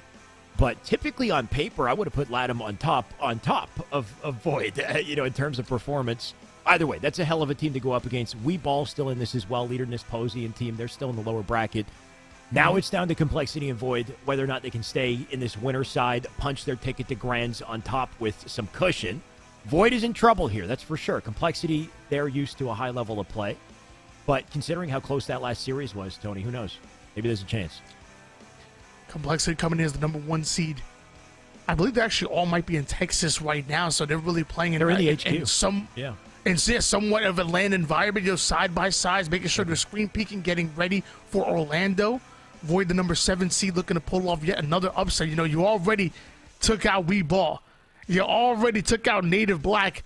If you can beat Complexity, that can be a major stock increase for Void. A big deal, for sure, especially this close to Orlando. Complexity definitely doesn't want to suffer a loss like that. It is online Halo in the end of the day, but it does say something about your potential. And Complexity need to come out with a strong answer, a confident finish, I think, to put themselves in a good spot going forward onto LAN. Void, on the other side, maybe they could upset them. Maybe they can crash the party, and hopefully they're at Orlando too. Tony, I'm not sure if Void will be there. I think we talked about that. Got a couple very talented teams, and a lot of incentive to travel over there, but it's tricky to be the best in the game right now. It's hard to, you got to stay in the loop. You got to really be kind of close to some of these NA teams to get that best practice. We just saw the Complexity rosters. You already know them, but bringing Void back onto the screen just to give you guys a reminder for the first ones coming in. It's Lore, Vorsh, Rhyme Gel, and Strikey, one of the top teams in Latin America, both online and on land. They are proven to be one of the best, and have also proven here at ESA that they can contend with some of our best of the best here in North America as well. And now we're going to see Complexity and Void battle it out. One best of 3 series to make it into the grand finals. It starts off with Capture the Flag on Bizarre. Shyway, what are your keys to success? Bizarre, man, is to veto the map is my key to success, personally. All right. I'm not a huge Bizarre fan. It's a tough one. GA. I mean, I would GA it if it was GA-able. You know what? I like having a change of scenery for sure. You know me. I hate GAs if I can avoid them. The thing about Bizarre that makes it so tough, and Tony, I'm sure you know as well, it's you're assaulting a fortress over and over and over again. It can get kind of taxing on the mental. If you're not flawless in your execution, deleting those players, having weapons like the grapple or equipment like the grapple, let's say, to get out with the flag, you might find yourself facing a round of spawners. Those spawners can pop up in locker. They can pop up on rocket side. They can get up in the pillars and ruin your day. They can overextend, get to your flag. There's so many little things that can stop that run before it's safe, especially when you got a big, open kind of no man's land in the center. It's difficult to coordinate those flag runs. If Complexity is playing well, though, we could see some pretty sweet strats. Tony, I think if you got a grapple, you can put something nice together. Yeah, well, I'm starting to like Bizarre a little bit as far as the play style goes. Just getting into your opponent's BR can be so dangerous. It's easy to run flags over toward the palm tree side. It really is. But if you can get into your opponent's BR, it's so hard for them to get towards you. Palm trees, you have that lower access so they can go towards the stairs. When you're in their opponent's BR, it's all elevated. If you want to clamber up from the low ground into high ground, I'm gonna see you by the time you're climbing up to the bridge, and I'm able to put damage, and it's so wide open. You're able to avoid grenades, take 2 exit routes. I'm really a fan of controlling BR side, and lately we've been seeing more pro teams control that BR side, keeping awareness of the locker spawns, obviously trying to block that as well, and running the flag shoddy, where for a large part of the time we were running it right out the palm trees, right over towards dynamos, and either taking it to your own palm trees or breaking out towards the mid doors. BR side run is starting to reign king once again, and I'm really liking the playstyle. Right, and that's definitely the safer approach. If you run it through alley, you got more cover to work with. You're running across 2 sets of spike nades. Tony, in competitive play, the spikes are insane, right? The randomness and the way they explode and bounce around the walls, you can take out people behind cover if you're lucky with it. So having access to 4 separate spikes is a big deal as you're safely kind of making that flag through low rockets. That said, it depends on the opening. It depends on the timing, right? Because no doubt the fastest way to run the flag is through mid. If you've seen the Lucid run, Tony, Optic, they lock it down. As long as they get slays with good timing and their teammates are in the right position, that BR position you talked about is so important. Having somebody kind of perched up there, you can get an opening for a center map run with the grapple, and you'll clean that thing up quickly. Either way, Tony, I'm ready for a brawl. I'm ready for some creativity. Let's see it in our Winners Finals Series Complexity and Void. You have the rocket launcher, dynamo grenades, overshield, and even the bulldog that both of these teams are going to be fighting for. And it looks like Overshield is already being won by Complexity as they immediately prioritize the BR side control that we were talking about before. So hard to get rid of a player, but no Overshield to work with. 3 down, go Complexity. Vetra now going to be by himself. The damage goes in, forced to make 1 back down, but the second one is covering his back. Void are pressuring Vetra. Vetra still receiving that pressure. He'll go down because of it. Now we're with Rorsch. Rorsch thankfully slipping away with the shotgun, one of the most important weapons to have here. In a second, we might see why. Here's the flank attack onto Treehouse. He's got safety with Lure to help him out. They'll push up. He finds a second. Almost cleans up too because he died. Are they in trouble though? Void looking to come out on top of this collapse. They need their numbers to do it. Throwing a bit of a curveball here and also throwing a couple of dynamo grenades onto the palm trees, trying to create some kind of opening. Strikey, he wants to prioritize that grapple. Rhyme Joe prioritizing the assist. Can't quite get the double kill, but Void is starting to overwhelm Complexity on their own side of the map. Strikey going right back in for the Ego Chow cycle. Not quite able to get the double kill with that Bulldog, so 3 down, go Void. Complexity able to clear Void out of the base. Back him off. Reset the defense and look at the positioning they're trying to get here too. Veteran unfortunately died again though. So Complexity going to play it patiently. OS about to spawn. Coverage of angles so important. Cycle already has a kill. Make it a second onto Strikey. With Void losing numbers and losing sight lines, that OS is about to be free. Veronica right up to the tower side. Into the flank here, and I'm not sure if Void have any idea where he's at. He gets the back shots easily, assist in. It looks like 3 quickly going down for Void and Complexity are already in their base. The final player gets banged on by all members of Complexity, and now Void having to overextend because Psycho is already moving his flag forward. Right up the mid he goes, barely getting touched despite being one shot. Meanwhile, off a screen, Vetra and Monster able to get back-to-back kills, and finally Psycho ends up going down, but Veronica and Complexity are still getting aggressive. They're still finding the kills. One player sneaks in though. Vetra has to get the kill, has to dive in. They get the touch, and Complexity should be able to run the flag in. It's going to be tough though. Vetra, I think last up, doesn't quite. Okay, plays it safe. Grapples ahead in advance. Grapples it to him. Collects that flag and plants it in, and that's 1 on the board. Void hoping for some sort of a counterattack, but Cycle looking to make that nearly impossible. Finessing for now. Finds Prime Gel. Got another one, 2 in front of him. And Cycle staying alive here is massive. They're going to try the counter. You gotta be careful with grappling that flag. If he didn't jump towards the end, it would actually hit the wall and drop down into the courtyard. I've actually done that a few times. So the fact that he was able to jump towards the tail end, kind of lifting the flag over the wall, I just know because I failed so many times doing that. That's a good lesson, honestly. Able to take down Royce. 1-0 lead in favor. Complexity not able to connect onto the Plaza Pistol, but the melee does come in. Rhyme Gel now going to try to get away with the Bulldog here. Flag is on the move for Complexity, but Rhyme Gel already overextended, and ready to be a nuisance to Complexity as they try to grind the flag forward. Hopefully he can do work here, though. He's already given up his positioning. He's near the flag. He can try to go commit for a pull, but if he does that, he's out of the field of play, out of the action. He wants to stay involved. He wants to get the cutoff. Running out of time and opportunities to do it, though. Instead, he just finds himself in a pinch, and there goes a shotgun. There goes your chance, and Complexity, they'll run away with 2 caps.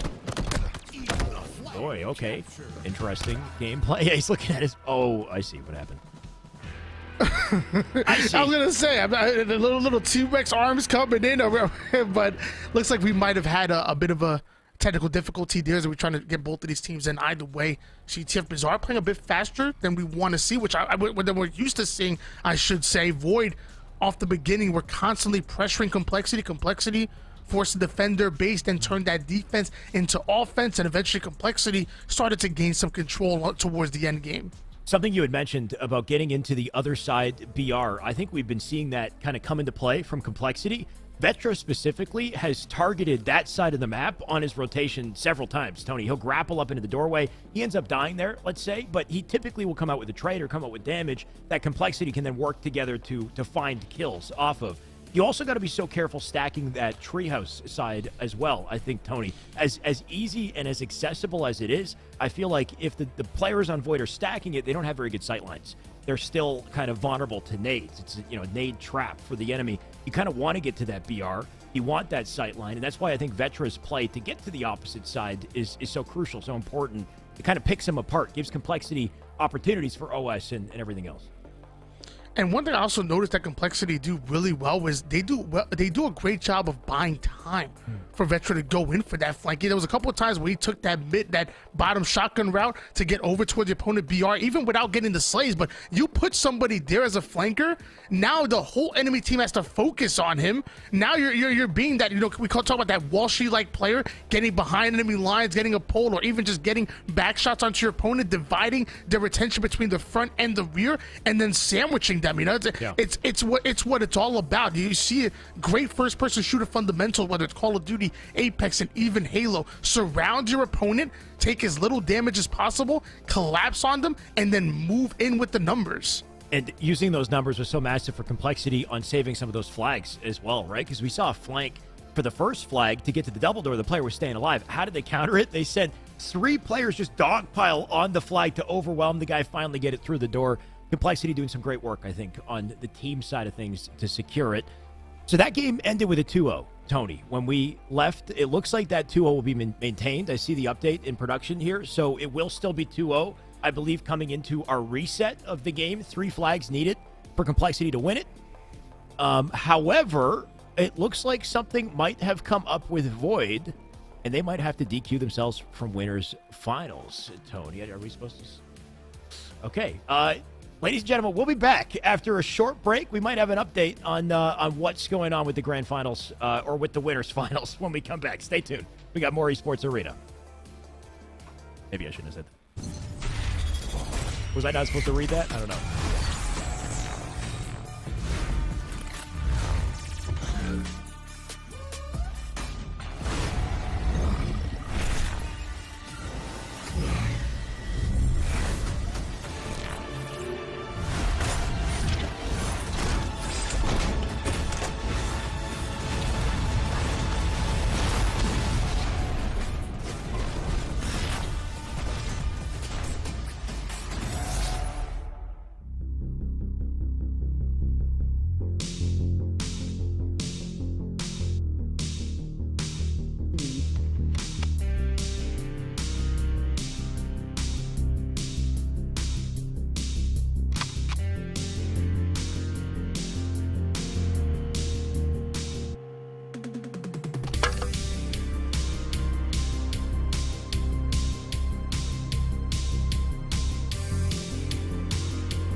For nothing, baby. Let's get in there.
We are back, ladies and gentlemen, with some more Series E Halo Monday. Just a little update. I know I had read the DM before I left. Turns out it is unfortunately true. Void do have to leave the tournament. Not 100% sure why they had to go, but they did DQ themselves, giving Complexity access to winner side grand final, essentially for free. Now it's up to the players in the lower bracket to try to find a way to upset these boys. We are in losers' quarters. As you can see, this is Weeball up against Reclaimer, Game 1, Bizarre CTF. And with that, everybody elimination bracket kind of moves up around as well. You know, you have Void, who were supposed to be in elimination finals, but technically this round above this one will be the winner. Will be the elimination finals. Weeball or Reclaimer end up winning. They play against ESA Blue, and the winner of that gets propelled into the grand finals. Well, all the more reason to keep tabs on this one. Tony is looking very close to start, though. 1-0 is about to be 1-all as Squilly... Oh, wait, makes it 2-0, apparently. What are these, 2 back-to-back flags? Ooh. Out of Reclaimer, I believe, as we hop on board with this one. Another flag being pulled, this time Weeball trying to find a counter. This is the Reclaimer that we expected to see over towards the winner's bracket. Not sure what happened to them, but... they're really waking up here, but now a counterpart of Weeball having to get one more slay. Love that target prioritization, but there's a second one. Sorrel gets a double kill. Posey now raining down grenades, but having the 1v2, able to take down one, can't get the double kill. So 6-story keeps the flag alive, doesn't get the return. The God Spawn able to come in out of Weeball, and they might be able to cap the flag just on that spawn alone. Definitely a God Spawn. Access to the flag immediately. They'll slide and pick it up. They got defense for the return, and that's exactly what happens. Make it 2-1. Reclaimer, they can counter this by winning mid-map, by winning the rocket. Sorrel's already on top of him. Gunshot with, like his name says, gunshots into BR. He's got the angle. Sorrel looking through alley with the rocket. Should be... oh, he switched weapons. That would have been an opportunity for 2 kills. Instead, he finds damage. Hopefully, he can pick up off it. I just have a weird question now. So what happens with the prize pool? Because Void are in elimination finals, but they don't get any. They exited the tournament, so but technically they're third place. You can't leave the tournament and get the prize money. It doesn't matter. I'm sorry, Tony, but I disrespect them. I disrespect them. I think so too. Apparently they got bigger fish to fry, right? Like from what we heard, apparently there's some big deal Halo to be played in Mexico right now that might be beckoning them. So let them do what they got to do. In the meantime, let these boys put on a show for us and try to win that hard-earned cash. Vamos, gunshot, get it towards the double doors. He goes down to 1 shot. The nade will end up taking him down. 6-story with the overshield puts it to work immediately. 2 down. Go Weeball, but the counter pull is coming in. 6-story has a responsibility, keeping this flag alive. And then he also has to turn around immediately and go in for that return. He has, his teammate got him. They got it all. Never mind, wow. Well, Reclaimer, 6-story, looking like a unit together as they plant in that 3rd flag, coming out confidently with some extra shields here too. They'll get right back through center map. Find a couple unsuspecting players on their way back to Treehouse here. It looks like a quick and easy cleanup for Reclaimer, stealing the center. 3-1 lead in favor of Reclaimer. 6-story. Right up to the BR side he goes. We have both of these teams claiming the BR side of the map here. Nades are starting to fly. Six-story gunshot now going to look for the opportunity to push forward, and now Sorrel was here too, so it's a party in the BR side, and We Ball aren't invited. Sorrel gets the back smack. That's going to be a double kill. 3 down go We Ball. Sorrel puts his body on the line, gets a triple kill, and Reclaimer now running this flag forward. Tony, if this is a party, then Sorrel's the bouncer. Man is security. Just deleting the back of the base here, giving easy access with the flag as they run that through the treehouse. I believe that is near being captured. Sorrel, not only are they going to cap a flag, he was going to look for another. Native thankfully shut him down. Reclaimer, they clearly want their revenge on ESA Blue that are waiting and then now to do elimination bracket finals. If they're able to get the win, they'll go in for their rematch, and the way they're looking right now, they might be able to come out with the win. But Six-story, the fancy feet with the thrust, can't quite stay alive. Sorrel tries to get into the fight. In about 11 seconds, we will see an overshield coming up. Both of these teams want to train their reticles on it.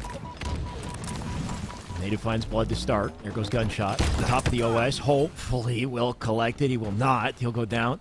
Claim we're going to slide in for it. Nobody, I don't think, in position on We Ball to stop that one from being collected. There's a rocket at least. Nate's coming in. Posey, unfortunately, a second too late as that OS is picked up, and now he's in trouble. Grappling in or grappling out of the map as Posey ends up going down. Cross map shots from Squilly earns himself the assist. Sorrel is already in the action as Chris Comet ends up going down, so We Ball having a pull opportunity, timing a bit off, so We Ball might be able to spawn up, maybe overextend here as Reclaimer running this flag forward. The shots are finally coming in. Sorrel down to 1 shot, leaves the flag over toward the mid-map as bait as he stays alive. Jeez. Player having no idea he's there. 2 shots in, goes in for the melee. Sorrel, what are you doing? Yeah, Sorrel's struggling a little bit, that's for sure. But the damage done on this one, Tony. I don't know if it's the sun on Bazaar or something, but Reclaimer, they're hot this game, right? There's a deficit. Look at the slays on the board. Leading this dramatically. 3 members of We Ball have yet to hit double digits. Both of these teams leaving all on the line right now. The spike grenade bouncing up over toward the lockers. You know that player is 1 shot there. Six-story, not only with the flag, but the Noobler in hands as well. Fear the pink mist. The Six-story wants to get this flag towards the mid-map. Not quite happy with the numbers, so a round of slays is needed. Sorrel ends up going down. Six-story uses him as a shield momentarily. Love this movement. Love the ability to stay alive by Sorrel. Then right back into the action to push this flag forward once again. Six-story just trying to find whatever he can. Keep that flag in play. Sorrel here for some coverage as well. Looks like the return did come in, and thankfully he is close. Sorry, he's playing defense. I take that back completely. Center map looking to be controlled by We Ball. They do want to access to this OS. They got 4 minutes to make it happen, so it's not unwinnable. We just have yet to see a real answer in the slays category from these boys in red. Overshield coming up. We do see We Ball in position to grab a hold of it. Looks like they're able to do it, but Squilly able to get the kill before he pops it in. The crowd strafe too much common, puts the wiggles on him, and because of that, earns himself an overshield, and now We Ball want to advance forward. Native already having the flag in hand, so flag, overshield, and map control so far going to We Ball. Oh, and so is the back smack for Native here, apparently. Trying to find a little more blood, make it a double. 1 player directly above, some denial nades just in case. That flag's going to go through the doors, and this actually will be going in. We Ball with a little stint of momentum. They've still got work to do. It's still an uphill battle, but technically they can pull this off, Tony. Reclaimer maybe 1 cap away from stealing the game, but We Ball 100% here and now. Leader Nist 100% making his presence known over toward the mid-map. Rocket side control going to be so important. Both players 1 shot. Leader Nist gets himself an assist right back out of the action as he looks to get his shields. Can't grapple the rockets away. It looks like they're going to be stolen, so now he has to worry about the player in front of him, also the player right above him with the rockets. His teammates also throwing some grenades too, just to make it as hard as possible for Leader this year. I will say that attempt from Leader was kind of incredible, though, right? If he actually got the rockets a split second before they were grabbed, that would have been quite the steal. Unfortunately, he didn't. Gunshot has him down low. Grapple is hurt. Not sure where the player is. Gunshot just trying to find some cues. Sorrel in trouble. Looking for a cutoff rocket here. It should be 1 easy shot. There it is. Gunshot still having 1 rocket to work with here. Six-story does end up going down, so he has to be careful. Wants to get value to the rockets. The last thing he wants to do is lose them.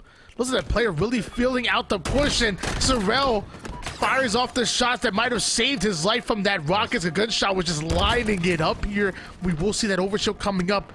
We do see Reclaimer having to clear out their base before they're able to dedicate resources towards it. The return goes in. Overshield is up. Reclaimer not in position, so that's another overshield now in the hands of Weeball.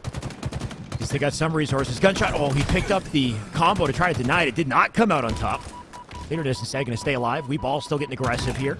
Starting to close the gap a little bit, and Slays as well. Leader, as he picks up the kill, he'll grab the flag, rotate it through. Got a teammate on the right to help him with this. Get the escort as they take it to no man's land here, Tony. If they pull this off successfully, they've got a minute 30 to find a fourth. Despite being one shot, Leader is right up the middle. He goes, doesn't take any damage until finally making it towards his side of the map. But would Weeball end up going 2 down, make it 3? Native, the only player alive to try to make a play, grabs a hold of the flag, but 4 down. Reclaimer stacking numbers on it. The flag's going to be returned once again as Reclaimer just playing a minute worth of Slayer 2.0. The brutal, I guess, reality of throwing that flag in the corner, Tony, is the circle goes past the doorway. So Gunshot was even conveniently in position to have cover and have a return at the same time. Just not a good look for Weeball, unfortunately. Sorrel now with another pickup, 44 seconds on the board, and this is running into impossible territory in just a second here, Tony. And Sorrel wants to keep the pressure on, but decides to pull the flag, forget defense for 35 seconds, and obviously angry at the flag. It's obviously its fault why your B button isn't working properly. Sorrel turns around, puts a couple warning shots to the flag, gets the flag forward, but the back shots are coming in, still running it. Sorrel down to 1 shot, but caps it in. Looks like Reclaimer going to go up 1-0 in the series. And a very confident 1-0 at that, Tony. You look at the board, Sorrel with 27 kills to close it. 2 of his teammates with upwards of 20 as well. So when it came to Slays, they were dominating. I think at least 2/3 of that game, we had the red team with less than 10 kills apiece, right? So just a rough spot. Weeball did pick up some momentum towards the second half, and for a moment, I was a believer, Tony. By the time they choked, or I guess, unfortunately didn't make the run. That was it, though. There was no other opportunity. Maybe Slayer Aquarius is the chance for them. I saw a little conversation about it in the chat, by the way, Tony. In case you're just tuning in and you don't know what happened on winner's side of the bracket, we did have a forfeit. Unfortunately, Void forfeited. They're done. They're out of the tournament. Complexity got a bye into grand finals. They're waiting winner's side grands. It's up to lower bracket now to find out who faces them. Yeah, Complexity, obviously the favorites coming into this tournament here. Void were really kind of the story, though. They were kind of making a little bit of a run, taking down Native Black, going after some of the best and making it to the winners finals. I was kind of rooting for them a little bit. Hey, make a little storyline. Good, yeah. And sadly, we credited them for having their highest placing yet in ESA, and anyway, doesn't count. No, it doesn't count. I take it back. You voided out your placement, Void. Exactly. Sorry. Yeah. It never happened. Weeball Reclaimer now battling it out in what now is the winners bracket, technically semifinals, and now the losers semis is now the elimination finals, because if one more win, they go up against ESA Blue for the white to play against Complexity in the grand finals. $1,000 on the line here in this ESA Open event. And by the way, it's not just today, it's not just September 19th. Every single week, every single Monday, $1,000 provided by Esports Arena. If you guys haven't already signed up for the next one, and if you're not much of a competitor, hey, come on in. Make sure you have the notifications turned on. You want to get involved with this. ESA has been supporting Halo for quite some time. They really have been, Tony. You got to give some credit to ESA for the work they put in and the opportunity we get, I guess, as casters and as players to put on some incredible Halo like this. And Posey, in celebration, he flies into the air, Tony, to start that game here. 4-3, a relatively even opening start, but it's Slayer Aqua here in front of us. Kind of war piece right now. Leaderness not able to get the kill onto Squilly, though, here. So now we're seeing Leaderness and Weeball definitely showing they have the opportunity, having the ability to tie things up, and now it's time for them to put that to work. Game number 2. Slayer on Aquarius. You know how important those dynamo grenades are, and clearly Sorrel does too. About to show us why, too. He got multiple ticks as he tossed him in. That's some info for the teammates to collapse. Already happening. Squilly with a kill. Leaderness with a trade to keep it even. Sorrel just trying to hold on to Heatwave. Find himself in front of another, though. He's in trouble. Native, a tough kill in that situation. He'll drop the wave. There is a player ratting out over to animal spawns. Six Story able to spot him out here. Meanwhile, his teammates off his spawn, trading out their lives. And now we see Six Story try to aggress forward, trying to get the remote detonation, shooting bodies, shooting grenades, and eventually shooting himself over towards the black screen native. Now holding height onto the car side, and now we see Reclaimer start to prioritize the B side of the map. Can't not be happy with a nail biter here, Tony. Just 13-11 at this point. Weeball looking to pull away. Looking to give us a series. Squilly, Sorrel down for the count. Numbers advantage, making spawn prediction a little easier here. Camo about to pop up as well. If they can hold on to numbers, hold on to high ground. We got Native with some info here. Honestly, not very effective in his position, though, right? Like, the collapse is coming into Fridge. He'll find one P2. And that's the moment we've been waiting for. Winning fights when the camo spawns.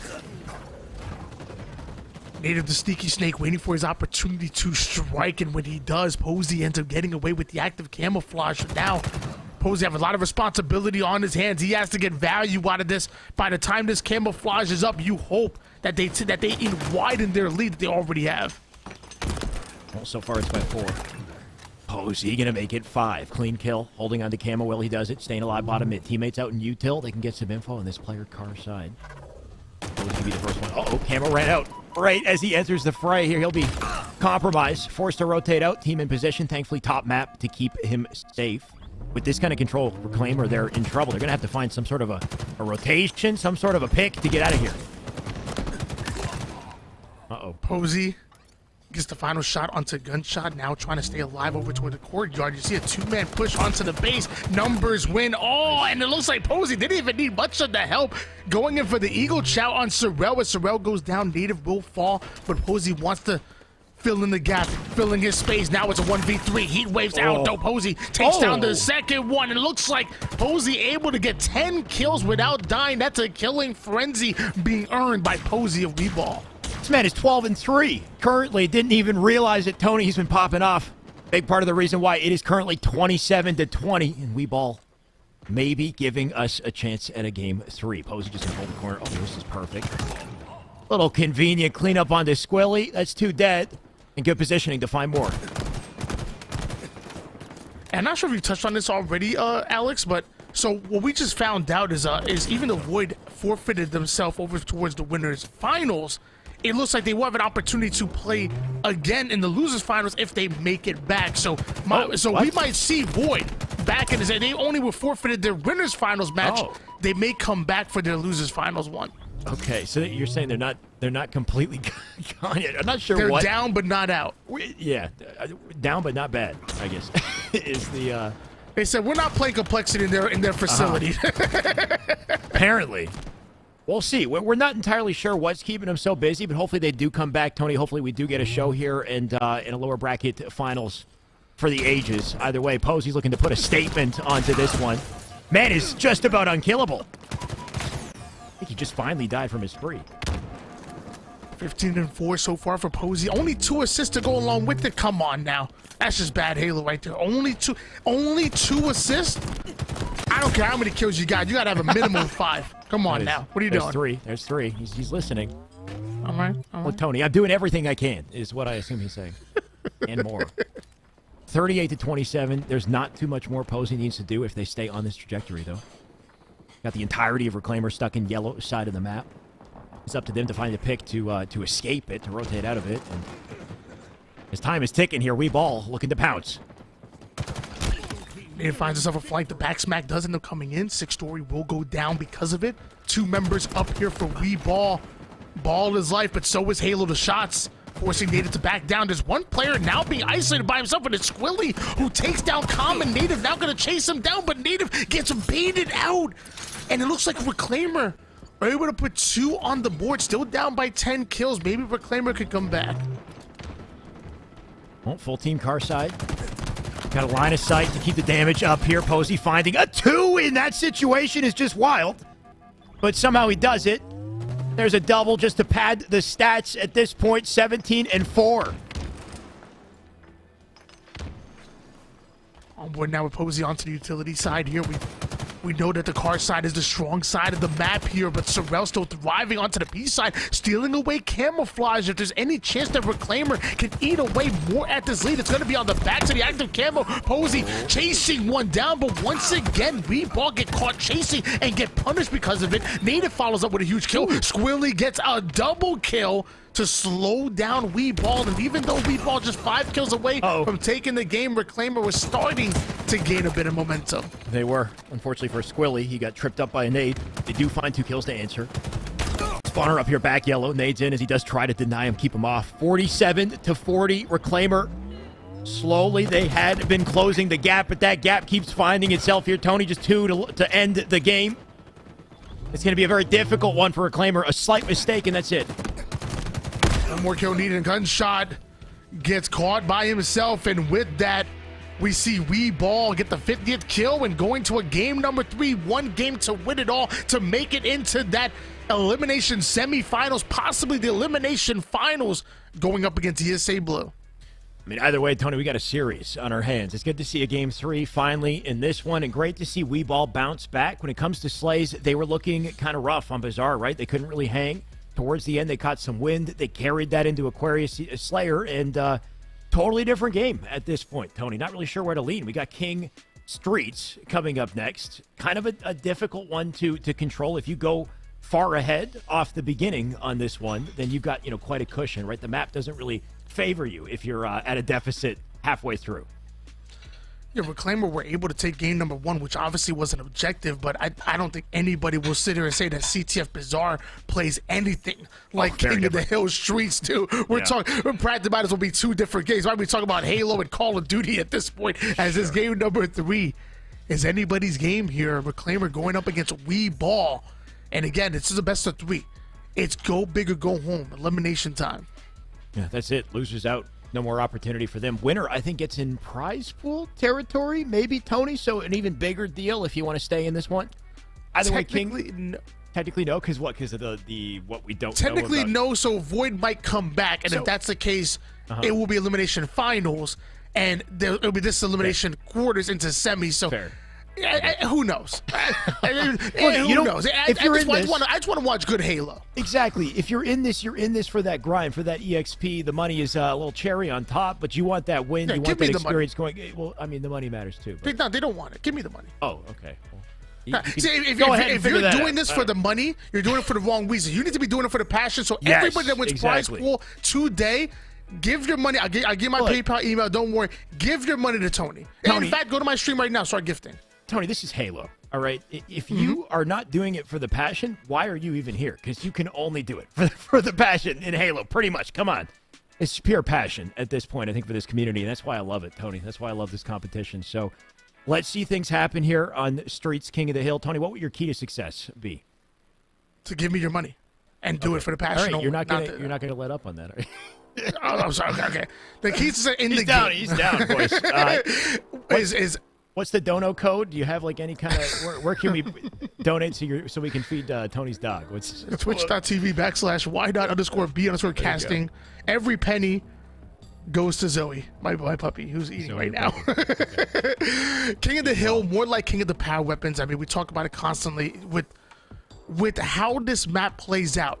If you're up 3-1 and that hill is going towards mid, you won the game at that point. You have to treat every single hill like it matters, and when it goes to that middle hill, you better be tied up at 2 apiece, or you better have that lead. So right off the rip, you have to come in fast, you have to come in consistent, and that starts with the Rockets and ends with the Bulldog. I think you said it well. Those first 2 hills, if you go up on top of those first 2 points, that's a comfy cushion to work with. You got an advantage when we get to that mid hill. And that mid-hill is complete chaos, right? It's completely open. Hard to say which side is better to control, to lock things down, because in the end of the day, you just don't really have cover. If one team has an advantage and they don't need to be in that hill, they can milk the timer, then they're essentially just playing Slayer. And in a map like Streets, I mean, what better map than to play Slayer on that map, right? Very close quarters. You can lock down spawners. You got the freedom to do what you like. So here's hoping you come out strong to start this one. Using the sandbox to do it. Like you mentioned, Tony, a lot of utility to control here. I'm going to be looking at the Stalker and the Bulldog a little more than the Rockets in this one. Rockets will definitely shift momentum for one moment, but the Shoddy, I think, throughout has a bigger impact on the overall game. Shotgun's obviously an aggressive weapon. You want to get in the face of your opponents, and when I think the shot, I think combining with the thrust, because then you could really close the distance. I will say, when it comes to King of the Hill, I don't know, man. I think I'm loving those rockets, because I feel like if you don't still have a big deal. If you don't have control, you need to break a setup. One of the easiest ways to do that is to just go in with the rockets. So, for example, I think of oftentimes I find myself out of position over toward the subway side, fresh off of a 2 down. We're spawning across the map PD. Now we have our opponents watching all angles. How do we formulate a break? How do we find the hold in defense? You blow one up. You just find a one, just blow it in. So I will say, I think in King of the Hill, I think the Rockets somehow even gain more value than they already have, even though it's obviously impressive by itself. I mean, one thing's for sure, you can't neglect them. And that's not what we're seeing off this opening strat, as they do look to control those Rockets, to kick things off confidently. But this is it. The final match in this series in lower bracket. Loser is out. Winner moves on. Squilly steals away those rockets that we were talking about, barely getting contested on it. So I talked about how these rockets could be used on the offense as you look to break that setup, but now we're gonna see Squilly try to use them defensively to stop the push on a weave ball, taking the forward position. One quickly goes down, but looks like he's gonna join them quickly as well. So both of these teams fighting for map positioning, and weave ball get themselves some hill time, get themselves a bulldog and a thrust to work with as well. Native just locking down hill here. Got some nice opening shots in the center map as he does it. And here's the shoddy that he can use to defend it. That's the thing, is as powerful as Rockets are, they're not on the map as often. Only got 2 of them to use. What's the best weapon to stay defensive in close quarters? It's got to be this. Native pulling off a double. He cleans up some scraps here, and that gives him more access to hill. Hill time being accumulated by Native. We see Posey forward up onto the dangerous side. We do see Reclaimer try to take height onto Heaven, but end up being forced right down to hell as the shot's ringing out. Native now pushing up over toward the tire side. A bit of friendly fire there. Not gonna stop him. Puts the shotty to the body. Takes down one. Puts the second down to 1 shot. But 6 story and Reclaimer still grind forward. Still 2 down though. Tough spot for Reclaimer, for sure. Hill nearly capped. Rockets, I believe, spawning shortly as well. Sorrel just trying to stay alive to work with 6 story here. 6 story teammate left-hand side trying to suppress Heaven. That position so powerful, so valuable, right? You can lock things down on the hill, even if you're not fully committed to it. You've got such damage potential. Here's the Rockets you talked about, Tony, and here's why they're so effective. We've seen Rockets twice going hands of Reclaimer, and twice they're able to take control. We ball, 3 down they go, but somehow the final player, not only in the hill, but influencing the rest of the spawns onto the red room side. So we ball go 3 down, but they get the spawns they were looking for. Reclaimer now having to slay out once again. Just an inch away from closing the cap here. Getting 2 kills to do it. Actually, that should be enough. They're going to step in the hill. Gunshot, actually, last body. Gunshot with 2 massive kills somehow to shut things down, to keep Wee Ball out of it. Sorrel now here, a helping hand. Teammates coming in off of spawn. They can clean things up. They can keep control of the hill in their favor. And Wee Ball, just 1 quick entrance into that hill is all they need, Tony. They got to be patient in how they access it, though. And I love the fact that Reclaimer not only prioritizing the hill, but you see Sorrel immediately rotate onto the Charlie side of the map, so already preparing for the next hill to move out. But now, with his team getting pressured, he has to double back. He has to clear out the hill. 3 down, go Reclaimer. Oh, no. Wee Ball find himself within it, so they're going to steal this hill back. 1-0 lead for Wee Ball, and Reclaimer don't even have control onto the subway side just yet. But they might in a second. Gunshot with some denial nades. Keeps him back of subway, hopefully locked down. 6 story here to help. Sorrel already be rail. 1 player down below, though. Looks like Gunshot has a whiff of it, though. He'll chase him down. Might be a little rat race at the moment, though, as they do try to find him, get some control of C, and a bit of a stronghold. If you could lock it down, clean up the numbers. Love that movement by Common. Thrusting back, almost breaking the ankles of Gunshot, but the horizontal settings are high enough to keep up, and Gunshot right back in the hill, beating out the Rockets up in about 10 seconds. Wee Ball spawning all the way toward the A side of the map, should have favorable position towards the Rockets, but Reclaimer are getting valuable time here. How long will they hold it, though? So far, half cap. Gonna keep that presence on their side. 6 story, not gonna find his survival here. First hill still locked down from Weeball. They still have a little bit of time to break into this, reset things, flip things around. Posey, the one to enter the fray. That's 2 dead. Oh, not the nade he intended. That'll hurt his teammate. Not enough to kill him, though. Set up on lock here. Weeball with a chance if they play it perfect. Subway side setup in the hands of Weeball. Native 14 and 8 right now. And Leading is already applying pressure from across the map. So Reclaimer trying to spawn up, trying to get comfortable. Common able to get the first kill onto Reclaimer. Going to be hard to break a setup when you're already down in numbers. Leaderness somehow able to get the flank, so that's going to be an easy kill. There's a player over towards the garbage side. Reclaimer starting to spawn towards the red room, so a bit closer to the hill than you would like to see if you're Weeball. Leaderness just looking to hold on to the presence they had gained. Half capped because of it. Gunshot. He's won some big fights for the hill previously. Can he do it again?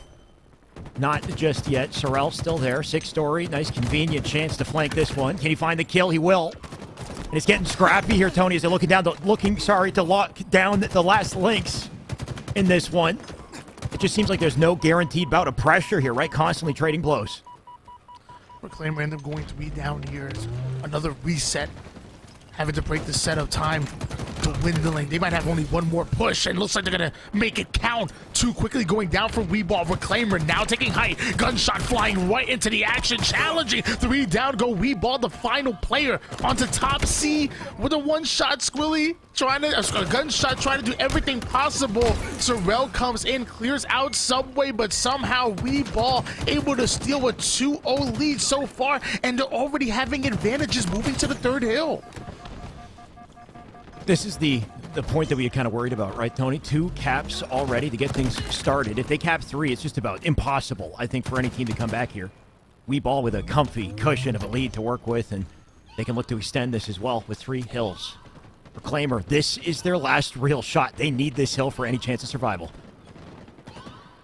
And if Weeball win this hill, even though it's moving over toward the cafe side, normally you play for that, I think Weeball plays Slayer, but forward down go exactly. Reclaimer. So yeah. Look at the time. I think forget about going towards the. Usually you play Slayer or when it gets towards the mid hill. Yeah. But if you end up with a 3-0 lead, even when it goes cafe, I think you start playing the shot clock. I think you already start dwindling it down, because even if you lose that hill, that's just valuable time that you're adding for when it goes to the mid. 100%. And Reclaimer knows this. They know it intimately. So what are they doing? They're trying to cap this hill while they can. Trying to lock things down and tire. Sorrel looking for a kill here. Not going to find it just yet. Up on planners. Bobbing it. Weaving. Staying alive. He's in trouble, though, no matter where he looks. Finds his death. Weeball with a numbers advantage.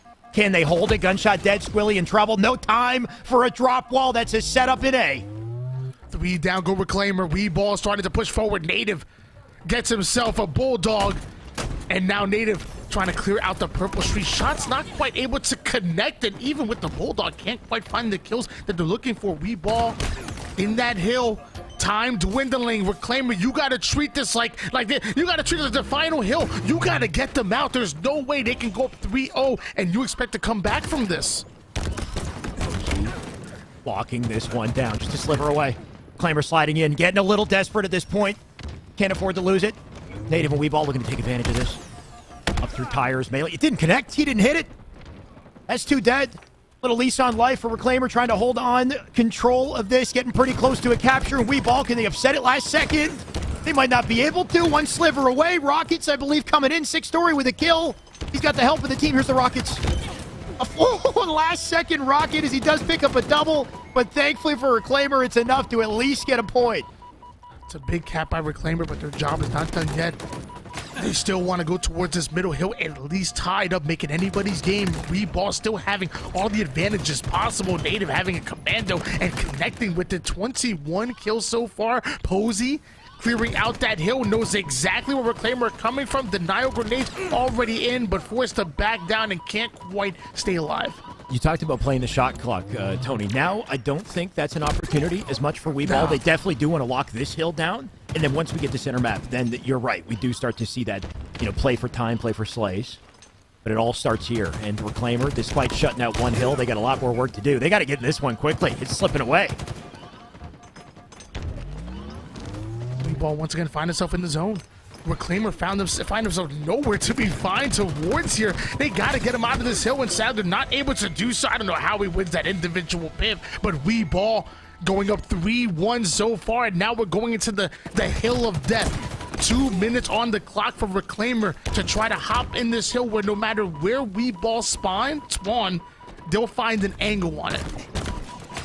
That they will.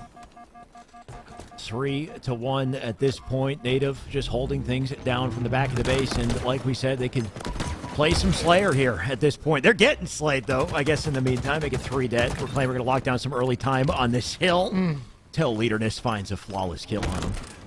They're going to have to keep playing like this, though. Slowly, they are gaining momentum here. And both teams really want to control that bottom C side. That bottom C has a really nice angle towards the mid. And on top of that, you have so much cover to work with. So if Weeball are able to sit there, Reclaimer have no chance of getting into the zone. But Reclaimer have to fight for it just to keep it out of the hands of Weeball. Weeball end up going 3 down. Squilly going right after the anchor player. Posey ends up going down. Common right off his spawn almost gets the long-range rocket, but so far Reclaimer making this middle hill look easy. I don't know how they're locking it down as well as they are. You'd think Weeball, with the freedom they have on the map, they'd be winning fights. They'd be making Reclaimer struggle. Reclaimer, they found a second win. Second lease on life here. Make it 2 dead again. Somehow Weeball just falling apart on the mid-hill of all things. I'm going to be honest with you. We talk about that middle hill being the hardest hill to capture here in all of Halo Infinite, and Reclaimer legitimately made it look easy right there, making us look silly. I swear to you guys, normally it doesn't look like that. Definitely doesn't. And because of it, you start to wonder if Reclaimer actually have a chance to bounce back. They've somehow converted the center hill into half cap on the next one. What's going on the side of Weeball? They're hanging in slays. It doesn't seem to be the issue, but something is falling apart a little bit. They got to restabilize things and close this one out before it gets out of control. Posey going in for the challenge thrust back over to the red room to stay alive. He does have the help he's looking for, but Reclaimer now pushing up onto the driveway side, drifting around the corner. Native rains down nades, connects with his shot. The final one doesn't quite. Native ends up going down here. Reclaimer now taking control onto Bravo. Posey trying to throw off their rhythm a bit. Easy kill, backs down, and has the help he's looking for. These wins so important for Weeball, just getting access to the hill, but at this point still kind of struggling, still not getting time. That time is inching closer. They continue to try to fight uphill on driveway, and honestly a risky place to do it. They don't have safety. They got no cover. The nades, the shots coming in, bring us to a tie with just under a minute. Reclaimer stealing this game away, Tony. Rocket launcher coming up. Six Story and Reclaimer already taking over the subway side of the map. Six Story has to win this battle. Ends up trading out. Native goes down, though, so a 2v2 scenario. I'm not sure exactly where Rockets went. I have to assume Reclaimer were able to get a hold of it. Weeball might have first points here on the subway. No, it's Leaderness that has the Rockets in his back pocket. Leaderness still with Rockets. 38 seconds frozen on the timer as they do look to lock this hill down. So far does have a kill, does find 2. That's a little opening. Weeball can use to collect more time here, put some pressure on Reclaimer as they're trying not to feel it. At least Sorrel isn't. He's got himself a kill. That same drop wall that let Leaderness know exactly where the pressure was coming from, eventually, it doesn't get used right away, but eventually gets used by Sorrel to win that individual battle. And now that drop wall becomes the most important play, because Weeball end up going down here. Reclaimer able to take control of that subway side, and that's exactly what they're looking for. Squilly slowing the game down, ratting it out just a bit, waiting for Weeball to push up. Shotgun is out. Able to put that player about half shield. He doesn't have the help he's looking for, though. Onto the cafe side, Squilly. Able to get the assist. What a nade by Gunshot. You know how important those spike grenades are, but down to one shot, Squilly goes absolute, and if you just blow on him, he ended up going down. 3 down for Weeball. Reclaimer, though, look how close they are to stealing the game. Weeball go 3 down. That might be it. No way.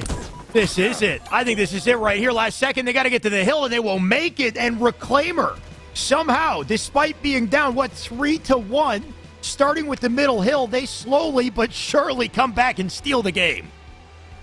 I said it before, and I'll say it again. That's the Reclaimer that we expected to see. Yeah, they're a damn good team, and getting 2-0'd by ESA Blue early in the winners bracket, they weren't able to prove it. Now they have a chance to get the rematch. ESA Blue sitting into the elimination semifinals, what just might be our elimination finals here, depending on what happens with Void. This is your opportunity to get the revenge. Depending on whether we wait for these guys, right? I guess what we've heard is there's a tournament happening in Mexico for 100,000 or something wild, Tony. So That's just first. For first place. I mean, a good reason for Void to be a little busy. We understand. But we're not going to be waiting up on him, I don't think, especially with some important matches to come here. That's a massive win for Reclaimer, though, Tony. Have you ever seen a comeback like that in Streets King of the Hill? Like, if it was 3-0, that would be unprecedented. Like, never in my life have I seen a 3, like from a 3-0 position, come back in Streets King. 3-1, a little bit more possible, but I mean, to lock things out that confidently, like, you really have to put Weeball in the blender. I mean, to me, when it comes to Streets King of the Hill, that 3-1 win is just as impressive as a 3-0 in my opinion. Because the way you have to dominate that middle hill and the little timing that you have to work with, you have to steal that hill. You have to strike so fast just to give yourself enough time to take over the arcade side hill, and they're able to do it. And once it went down to Subway, at that point, it's anybody's game. You're just talking about simple map control from there. But the way your opposition is able to play the shot clock when it goes towards that middle hill, and Reclaimer just dominating over towards it, I think that was impressive. Like I said, it's the only case where I'll say a 3-1 might be just as impressive as coming back from a 3-0. Either way, they did it, Tony, and a new storyline now created, I guess. Reclaimer, I do believe they will be moving on to ESA Blue next, Tony. I see it in admin, so looks like that matchup is coming up shortly. We'll be getting it ready. In the meantime, Tony, I know that we talked about this early in the broadcast. Do we want to try it again with the shirts now that we got, like, more viewers? Do we want to? Yeah, absolutely. But in case you didn't know, we're Halo fans, but this is Weeb Hour. Tony and I love to compare shirts on broadcast, and I noticed that Tony has he's got like a Friends/anime shirt. I've got, so hold up. We got any anime fans in this one? This is what, Boku no Hero, My Hero Academia. Tony's got one of those. Oh, there you go. There you go. One Piece, My Hero, Naruto. You got Goku, and then there you go. You got Demon Slayer. Love it. So sick. Anyway, I love this shirt. Like, certified little Friends Weeb emblem. Yeah. Little Friends and whatnot. I used to love Friends back in the day, and then you have the anime reference to it, all sharing some ramen. And I saw it, I was like, I gotta have it. No, that's so sick. I always, I'm always kind of on the lookout.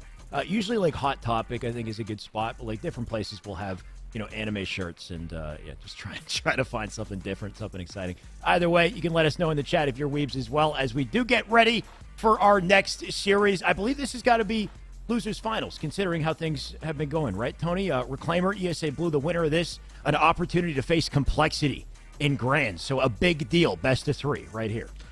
Yeah, Void don't make it back at this point. The winner of this may just get propelled right into the grand finals. It's ESA Blue going up against Reclaimer, and in round number 1, ESA Blue were able to 2-0 this very Reclaimer squad to knock them into the elimination bracket to put them in this position to begin with. However, best of 3, sometimes just a stylistic matchup. Sometimes just, you know, bad luck getting your worst game types and your worst maps. Maybe Reclaimer can reclaim their spot on top.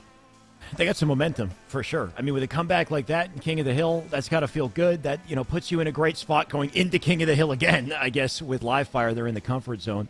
ESA Blue, though, no slouch, right? They've been hanging, at least with Complexity and Slayer. They, at one point, they brought that back, right? We had a 41 game on Recharge Slayer. Gave me some hope that ESA Blue are a bit of a different team. Unless Reclaimer wants to face themselves. Okay, there we go. We'll flip the side on it. It should be a hell of a matchup either way. Tony, what are you looking to see in Live Fire King? When it comes to Live Fire, I think you got to talk about rotations. And whenever it comes to King of the Hill, especially on Live Fire, it's not the end of the world if you lose a hill. It's bad if you lose a hill and you don't rotate. If you lose that first hill over towards the B side, it's okay. You're going to have that tower side control. You're going to be able to lock down most of the angles. If you lose that and then don't have control of tower side, by the time you're able to break the setup, the enemy team has, 25, if not 40% of the hill done. Now things start to snowball from there. So whenever I think of King of the Hill, especially Live Fire, I think of being on top of the rotations, thinking one step ahead of your opponent, and that's how you come out on top.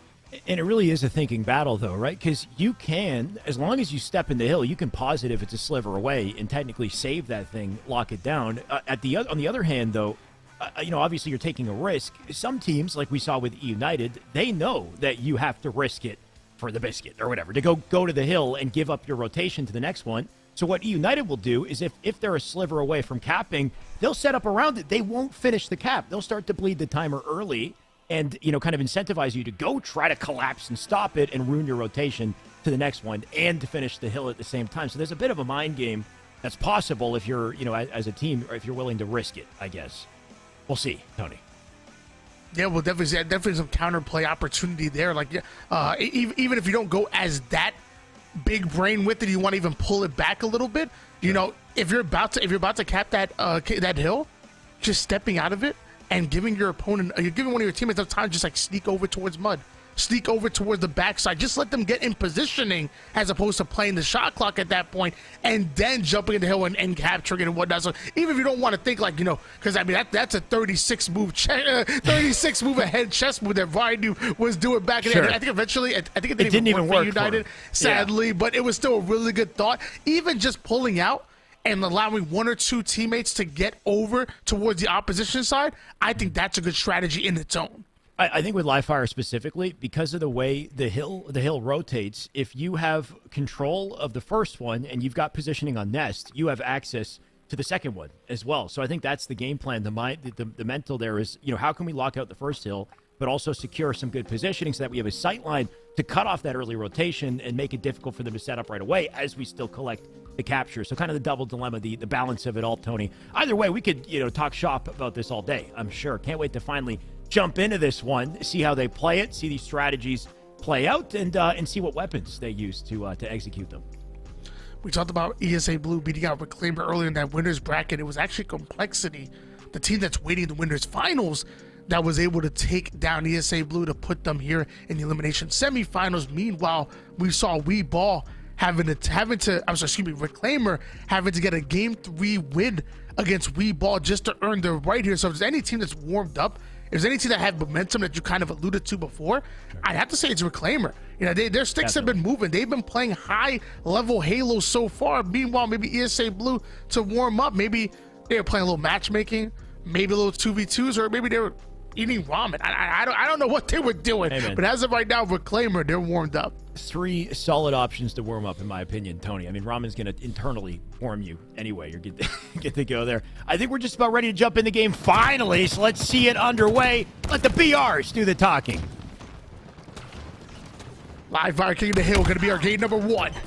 Both of these teams fighting early for that sniper rifle control, and then eventually should be changing focus to Overshield, which comes up quite quickly here. Reverb prioritizing the hill, but his team ended up going 3 down, so now Reclaimer waited to get a hold of those resources and waited to formulate a push. Well, so far, not much time gathered on either side. That could change with the OS, though. So we're all looking for a cutoff here, though. And that's the perfect angle for it. What a snap. Already hits the body. That's easy damage to pick up off of. Squilly, gunshot, they find their kills. Got some good positioning for a setup on this one. Comfy space to work with for Sorel here. Sorry. And Sorel trying to catch an angle on the spawning players. There were 2 that happened to make it out already. There's one straggler getting body shotted quick. Sorel quickly picking him up with the BR. ESA Blue, though, still find a way over towards the zone. Sorel still needs to snipe some heads. And in a 1v2, eventually Sorel goes down and ESA Blue gain control. Nice quick flip out of ESA Blue before things get out of hand. That snipe did drop, though. Not sure who has it. It's going to be important to break this setup, find an opportunity again here.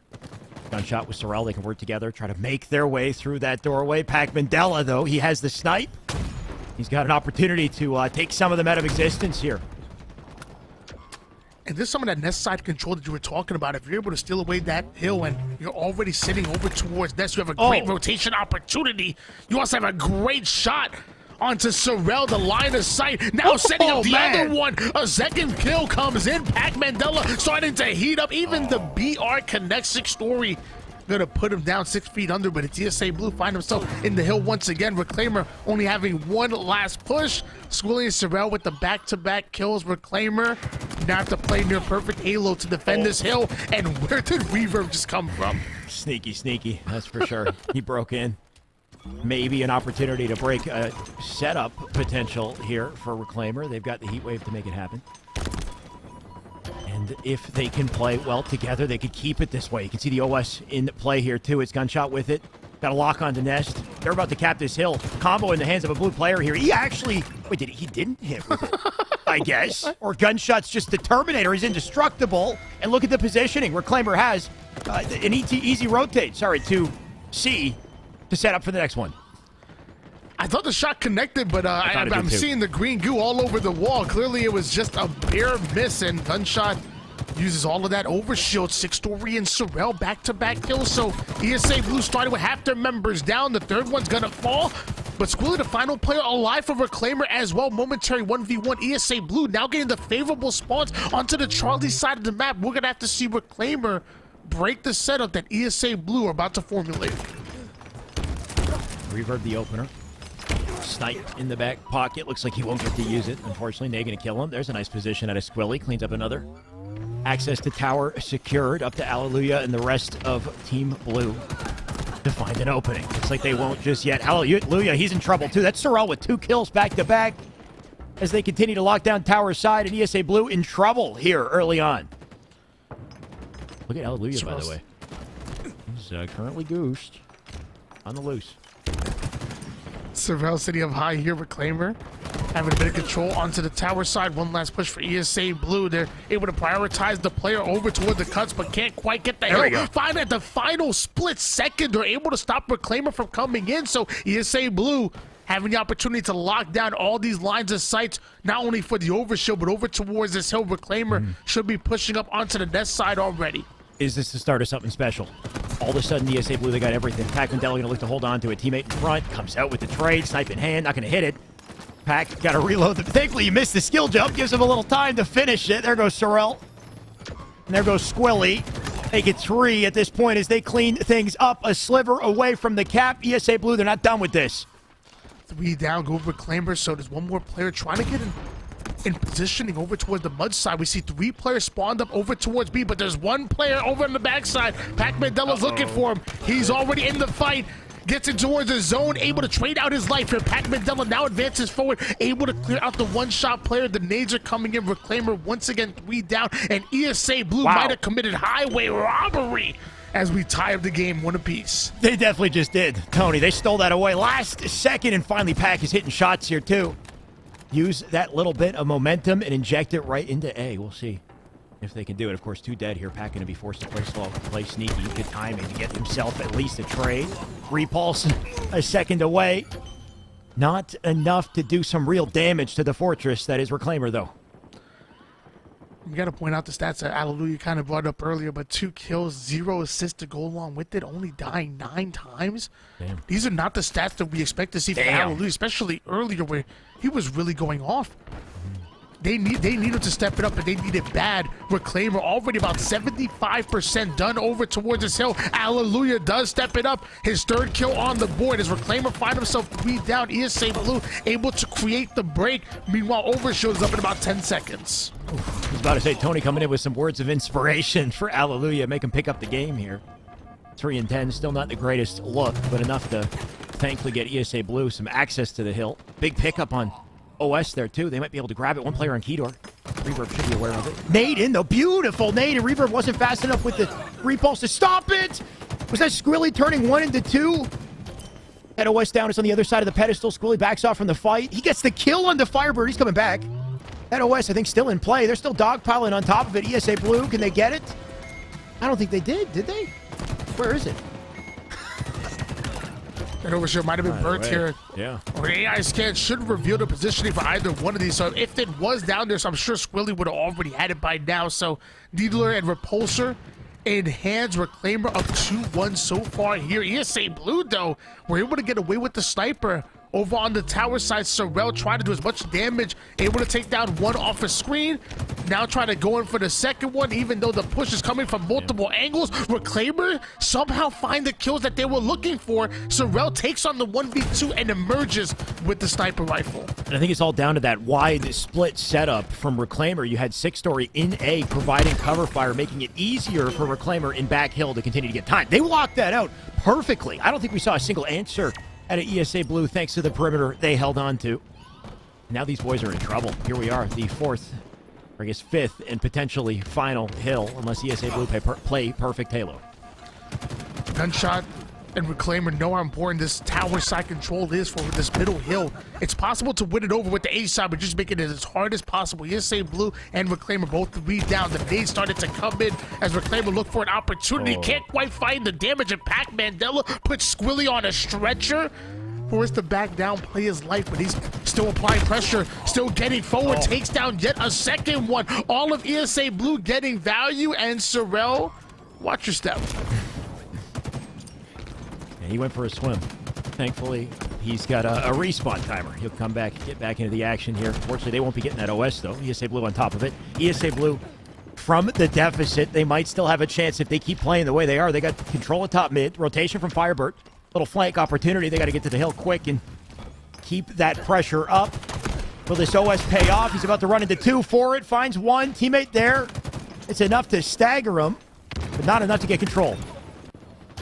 3 down, go Reclaimer. ESA Blue once again able to clear out this middle hill. You're down 1-3, but the way ESA Blue are playing, they're looking like they might make yet another comeback. 2 minutes and 47 seconds left in regulation. As Hallelujah now has a drop wall and a heat wave to work with off the screen. Firebird defending over towards the net side push. The push is coming from Sandbag. At the same time, the collapse is coming in from all sides. Reclaimer able to squeeze ESA Blue out of this hill. 1 split second away from putting their second on the board. And credit to Reclaimer for last second saving that, because he gave him access to snipe here too. Even though they might be in trouble when it comes to locking this hill out, unless they play perfect. We'll see. At least they got the snipe. If 6-story wants it, hasn't collected it yet. 2 dead. They're locking things down on the perimeter. Maybe forcing ESA Blue into some sort of a commitment here. And 6-story Reclaimer. Top mid stays up, keeps the hill presence in his favor. No way. They're going to lock the game out here. ESA Blue, they thought they were playing it patiently. They thought they had an answer for that hill just a sliver away. But Reclaimer, flawless play to shut him out. Yeah, we saw ESA Blue really try to claw their way back into the game. The problem is that they dug themselves a hole so deep they couldn't climb out of it. Eventually, Reclaimer just waiting for the right opportunity to strike, and eventually they take that win, and now 1 win away from getting their revenge onto ESA Blue, Slayer Streets. And I talk about it all the time, whenever you're looking for a fight, you got to take it to the streets. It can't be a better place to play, I don't think, Tony, to potentially close this. But what a way to close that game, though, right? It makes you wonder what happened on the side of ESA Blue that allowed them to get shut down the way that they did. They couldn't even get to top mid. I mean, top mid is the center of the map. It seems easily accessible. They had a player on A side, or at least one, and they had, obviously, tower control to disincentivize tower. Maybe they read the rotation to A or something and overwhelmed them before they made it to center map. Either way, like, something was flawlessly executed there. Somebody outplayed somebody to keep them away from mid, and that definitely is going to hurt ESA Blue, I think, for their momentum going on in the series. And the bad thing for ESA Blue is that when I think of streets, I think of the blueprint being very similar to Live Fire. Maybe not so much King of the Hill, but just the map in general and how you're able to punish your opponents. Once you get those slays, it's all about what you do with it. Once you put your opponents 3 down, your ability to surround them from multiple sides, identify the spawners, and squeeze them out was the same way we saw Reclaimer do time and time again. These well-coordinated pushes from the Nest side, from the A side, you're coming in from multiple angles, and eventually you overwhelm. You stack numbers onto your opponent. You could do the same thing on streets. And then once you're able to trap somebody onto that PD side and lock them in there, or even towards the red room, maybe even cafe, and limit the options your opponent has to go, you can really run away with it. You can see like a 3-4 kill lead busting out of nowhere, turn to 13 real quick. Very quick, yeah, especially if it all starts with a rocket pickup. And I think the opening strat is the best way to set the precedent there. So we'll be watching it closely, Tony, see how that one goes. Hopefully ESA Blue come out with some energy, some momentum, give us a game 3 and in a series here, because like we said, the winner, they go to grand finals. They're facing complexity. ESA Blue, you beat them 1 time already. In fact, you 2-0'd them in the winner's bracket. They did beat them. I can only imagine with ESA Blue, their confidence might still be higher. Obviously, you lost that King of the Hill, but if I'm in the comms, like, yeah, you know what? We're just not a good King of the Hill team. Whether it's true or not, I'm just saying, we're not a good King of the Hill team. With Slayer Streets, that's our game. So you go in, play your game, and maybe you're able to send us into a game number 3. We all want to see Aquarius CTF. I promise you that. So hopefully ESA Blue able to get the win. Tony, what's your opening strat on this map? What do you go for? Do you have do you do anything every time you change it up, or do you have like a set strat? if I'm on the PD side, I'll actually jump on the little dumpster thing right behind A, and I'll curb slide off of that, grab the drop wall, drop the drop wall, curb slide in over towards the Bulldog, grab that real quick and try to defend Rockets. If I'm on the Subway side, I'm a little weird with it. I run in, grab thrust, and then I come back Subway and try to long range shoot over towards the Rockets. I want to put pressure on Rockets, but I also want to get thrust really quick. And lots of times, at least in like low Onyx, we don't see people shoot right for Rockets. So I'm able to have enough time to go in for thrust, get back to bottom C, and then just bait with long range shots because I'm annoying. I mean, do you just grab it and thrust back immediately to try to like get Always there quick? grab, So thrust you burn back, one. and then usually, Yeah. I'll say 9 times out of 10, I usually have enough time to get lines. I usually have enough time to grab the disruptor and still line up a shot over towards Look at bottom Rockets. Rockets. Now, in the high level of play, a lot of times you'll see teams like curb slide, grab Rockets, and then drop it over towards the tire side. So I will say, if I was scrimming or in tournament play, I might change it up a little bit and maybe not go for the thrust. But in my level of play, it works. Yeah, it depends on the team strat, though, right? And that's the risk, I think, of going out for thrust is you can get pelted by nades if you don't go back sometimes as well. So I respect it, Tony. Let's see what ESA Blue and Reclaimer do. Looks like Rockets, of course, point of contention, and Firebird with some great suppressing fire. Firebird able to get a hold of the Rockets with the quickness, uses it onto the arcade, but he ain't playing no games here. Can't quite find the kill. Ends up going down. Gunshot finds an angle. Reverb does the same. Looks like 2 down. Go Reclaimer. Reclaimer able to do the same thing to ESA Blue. Reverb with the cleanup. Reverb looking for 2. Oh, that would have been a beautiful opportunity. Trying to thread the needle on the jump there. Doesn't find it. Finds a player at 1 shot instead, though. Hopefully a quick pickup. There's the snap you're waiting for. Nice little reaction and good placement out of Reverb to stay alive. I've now seen Reverb look at the disruptor like 12 times, like, please pick it up. I swear it's good. I swear it's good. Now we are undervaluing this. I'm telling you, you get around the corner, drop your weapon, then shoot the down weapon with the disruptor, and put shots on people from around the corner. Yeah. I'm telling you, it's deadly, bro. But when do you get that opportunity in streets? Like, what happens with me is I pick up Disruptor, and then I pick up Sentinel Beam immediately after, because it's just better, right? Like, or you pick up Shoddy. Like, there's other just comparable options nearby, so I never end up using it. Anyway, we'll see. I'd like to see a player put it to good use, and maybe Firebird will be the victim of it if he gets a little too close for comfort here on C. 12-8 lead in favor of ESA Blue. Firebird already with the 4-in-1 play. Alleluia doing his best impression from game number 1. Goosing again toward the mid-game. Rocket launcher coming up once again. That's how slow both of these teams are playing right now. So much respect they're showing for each other. 2 down go ESA Blue. Reclaimer now getting numbers right as the rocket launcher comes up. So they snatch away Rockets with the quickness here. And 6 Story looks to get aggressive with it. It's gunshot with the Rockets. Does it? Yeah, there's no player in there. I think he's just anticipating one. Finds one red room. Enough to knock him to no shield. There's the pre-nade. There's enough for a cleanup. Nice patient play at a gunshot. Keeps the defensive positioning, too. He can escape from fights if he needs to. PD spawn still open. Firebird down for the count. Now with numbers, they can collapse on PD, and they should know this. They got good timing to keep the slays up. With all the walling accusations that get thrown around the Halo community, I guess we're safe to say that gunshot is not walling. Otherwise, he would not have shot that rocket there. Gunshot looking to stay alive here. 1 kill lead in favor of Reclaimer. Squilly, though, finding the backside of Firebird. Never give your back in MMA nor in Halo, but he ends up going down as well as we switch gears over towards Gunshot. The Subway side gets cleared out. ESA Blue don't have the numbers to work with, and once again, Reclaimer gaining advantage. ESA Blue trying to find an equalizer, though. Firebird does get a kill. That'll slow things down a little bit. Just a 1 kill deficit here for Blue. They got top map control as well. Good angles to play off of. Gunshot at least has the carbine. He's got some long range with death-dealing opportunities here. There go the shields of one player. Nice quick cleanup. Finds a second here. There's a killing spree as he's going to look to get out of driveways. As he turns, he gets burned, though. Sorrel here to pick up the pieces. Isn't enough. Sorrel somehow able to stay alive and loses Alleluia right there. The movement too slick out of Sorrel. Love the counterplay. Now he has the Stalker Rifle and the Bulldog to work with. A thrust to close the gap. If necessary, the shots go in. Reversey Perfy out of Sorrel, giving them a 6-kill lead, but having to drop the Stalker. It's out of ammo. Still putting in the work. Sorrel making these boys sorry they challenged him. This is what it's looking like. He's got control of B in the meantime here. Squilly with him. Squilly anticipating a potential split spawner. Doesn't need to, though. Rocket's about to pop here. Sightline down to C. Sorrel getting involved. He's up close and personal. He's got a kill with a shotty to open things up. That creates space for Squilly and a free Rocket pickup. Reclaimer, they got a chance to snowball. They use this wisely. Or they do that. Still a kill. Right now, what's determining this game is the battle between Six Story and Alleluia. You have Six Story with 3 kills and Alleluia with 2. But the big difference is Six Story's only died 7 times now, but has 10 assists to go along with it.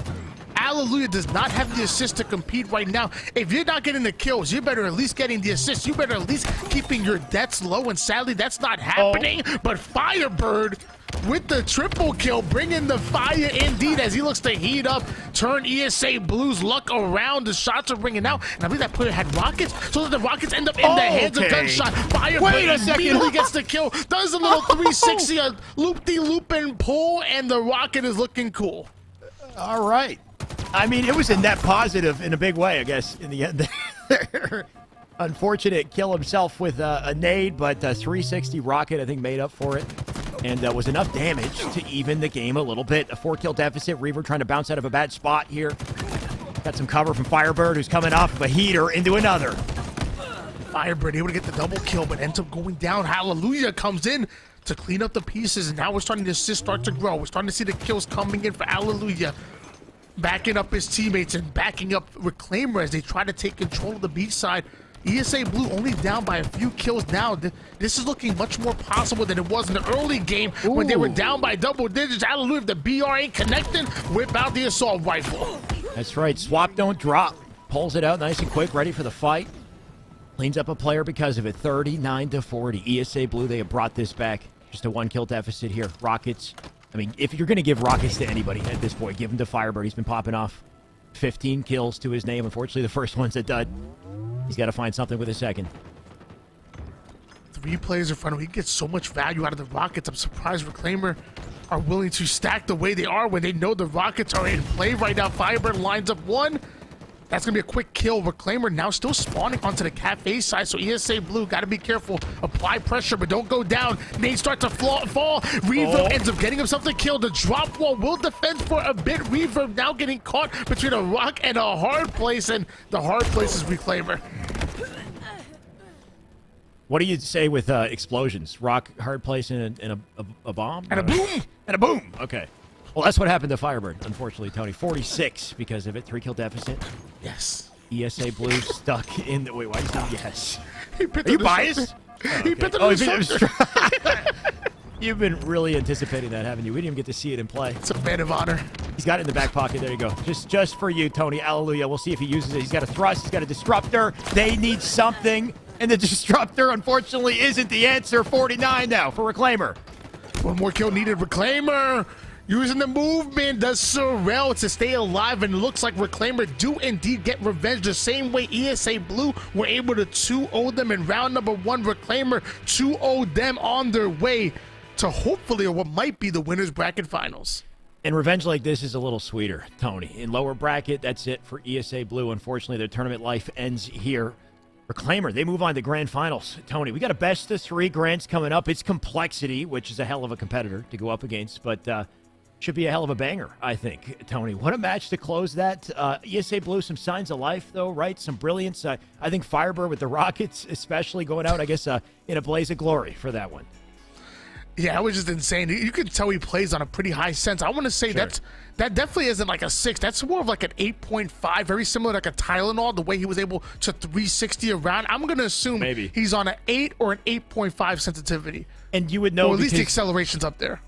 Is that because you spent so much time on 10 cents? You've got a... I've been playing on 10 cents. I've played on Bounds 884. I've played on Tylenol's 8.5, 8.53. I played on Collects. Collects has a really nice one. He has a 775. It's snappy. No, 577. Oh, I'm sorry. Yeah, I'm sorry. I'm used to Halo 5. Yeah. I So like yeah, collects, 488. Collects on a 577. So in that case, Tylenol, I believe he's on a either 4 8.5, 8.5, or 3 8.5, 8.5. I copied collects, but then it was like slightly fast, so I brought it down to 5.66 and trying to roll with that. Either way, these boys are cracked. They figure it out. We'll see more crack plays, I'm sure, very shortly. In the meantime, we'll send it back to Yeso. Let's see what he has to say. Big win from Reclaimer. They're taking down Esports Arena Blue and flipping the script, honestly, because if you remember, start of the show, we kicked it off with Reclaimer and Esports Arena Blue, and ESA Blue dominated game one there. A little bit of a tight game two, but they finished really strong to take the 2-0 there in the first round on the winner's side. But Reclaimer able to come in and deliver a 2-0 of their own to stay alive. They take out Weeball first, and now they take out Esports Arena Blue. And I do have a bit of a correction there. Void is actually back. I know they got DQ'd there on the winner's side of the bracket. They are back, though, so that does mean that Reclaimer does have to get through Void if they want to play against Complexity in Grand Finals. So still another test remains ahead of them before playing in the big one against Complexity. But this is still going to be a tough test because Void looked really good earlier on today. They're likely going to look just as good in this next set. So Reclaimer with a couple of tough tests ahead of them that they want to claim first place here tonight. But Esports Arena Blue still... it's still going to be a disappointing series, especially because they probably were feeling really confident going into that set with the way that they played at the start of the day back in winners quarterfinals. So they're probably going to be not too happy going down 0-2 here to Reclaimer the second time around. But I still think there's a lot of positives that Esports Arena Blue can pull away from today's sets. And they started really strong. The finish, not what they were looking for. But I think I'm very excited still to see what they can do at Orlando. It's not going to be easy. All of the best teams from around, North America are all going to be there, and it's going to be very difficult for them to make something happen just with the level of talent at that event. But I'm excited to see what they can do. Complexity, again, another team that I'm looking forward to seeing, and of course all of the big boys, whether it be FaZe, Sentinels, Optic, Cloud9, and more. So I'm looking forward to that. But still plenty more here tonight. We've got losers, finals, and grands still ahead of us. 3 teams alive and yet to determine what order they will finish in here. Do want to remind you before we go to a break, if you're looking to pick up products from any of our partners here at Series E and Esports Arena, you can see them at the bottom of your screen right now. You can pick them all up at walmart.com/esports arena. So if you need some snacks, maybe grab some Mike and Ike's or some stuff from our friends at Tyson. Maybe you need some new peripherals or something for your PC, Razer, Intel. Hey, maybe even a brand new TV to game on. Vizio has got you covered. So grab products from any of our partners, again, over at walmart.com/esports arena. Before we go to losers, finals, and grands, we're headed to a quick break. But when we come back, Wana and Shai will get you right back into the fun. Esports should be for everyone. That's why Esports Arena's launched our own tournament series called Player vs. Everyone, where you get to compete at multiple different titles, multiple different locations, whenever you want. Just watch this and check it out. I believe we have the best Apex Legends PvE player. Oh, I think he's supposed to break in the record. Best Apex Legends player in Scottsdale, Arizona. Whoa, Tyler, hold up a second. We got someone out here in Salt Lake about to smash the record. What'd I tell you? Salt Lake City every time. PvE has something for everyone. Here in Miami, we absolutely crush it at Mario Kart. Come to the final part. Oh, there we go. And that's going to be the top score for the day. See if you can beat that on the leaderboard. The day's not over yet, Luke. Here at Esports Arena Cincinnati, we have somebody who's going to beat the Mario Kart record. So close. But the good news is you can always try again. That's PvE in a nutshell. So find your nearest Esports Arena because it could be you atop the leaderboard. See you later.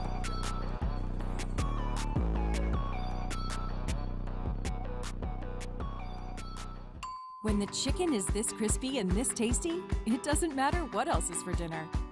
Tyson Crispy Strips are so delicious, they'll be your favorite part of every meal. More crispy chicken, more family faves, more to love. Tyson. Ladies and gentlemen, hello and welcome back to Esports Arena Halo Monday. And quite a Monday it's been. We thought we were jumping into grand finals. Tony, we thought wrong, apparently. Void are back. They're jumping around, right? They want to be involved in as many tournaments as they can, and they're going to be joining us for our lower bracket finals, meaning they're going up against Reclaimer. A pretty hot Reclaimer as well, Tony. They just got their revenge on ESA Blue. Yeah, it's going to be interesting for Void and Reclaimer because we actually didn't get to see them early on in the bracket. They were on literally opposite sides. We saw Void in order to get here, they had to 2-0 Wee Ball, who obviously Reclaimer beat out as well, but Reclaimer ended up on the total opposite side of the bracket. So this is the first time we're going to see Void and Reclaimer meet up. Winner of this plays against Complexity in the grand finals. There's RCTF to start this, Tony. It's a head-to-head in the best way possible. We'll see who pops out on top of this one. Going to require quite a bit of team coordination to do it. Unfortunately, OSs do not go through walls. Tony, lesson learned. Void starting the game off 3 down, but Reclaimer going to do the same as well. So Rorsch down to 1 shot, forced to back down, stay alive. It looks like Reclaimer were able to get a hold of the overshield, but the grapple into the ninja for the Achilles spine. What a play by Void. Void popping off to start. Let's see how much longer they can keep things that way. Rorsch going to answer with a double. He's feeling himself. He'll make his way into back base. Rhymegel here to work off of. Getting shock snade down just in case of spawners. Looks like there is one player back base. He didn't last long. 6-story down for the count. First flag on the move here, unless Reclaimer have something to say about it. Rhymegel picking up.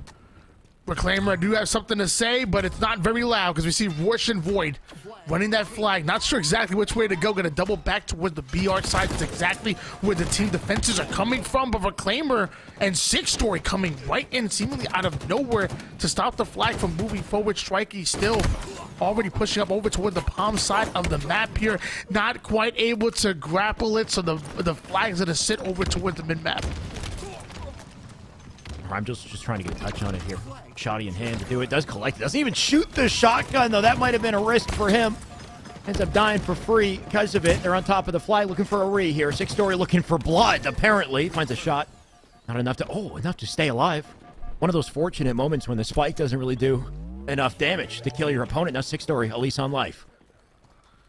6-story going right after that overshield. They might be able to get the overshield and the dynamos at the same time. The cleanup kill comes in. Still has some pressure. Oh, goes after the OV. A bit of miscommunication. Rorsch having no idea 6-story was there, despite the fact that 6-story literally got a kill just before then. Luckily, Rhymegel steals away overshield right into the face of Reclaimer. Double melee is in. Rhymegel only able to get 1. Just about immediate death there. Meets the swarm. Either way, things have reset completely, Tony. No team yet to cap a flag. Opportunity to retake mid-map here once again. And 6-story, he's getting antsy. He wants to get in the back of the base quickly. 6-story staying alive onto the BR side.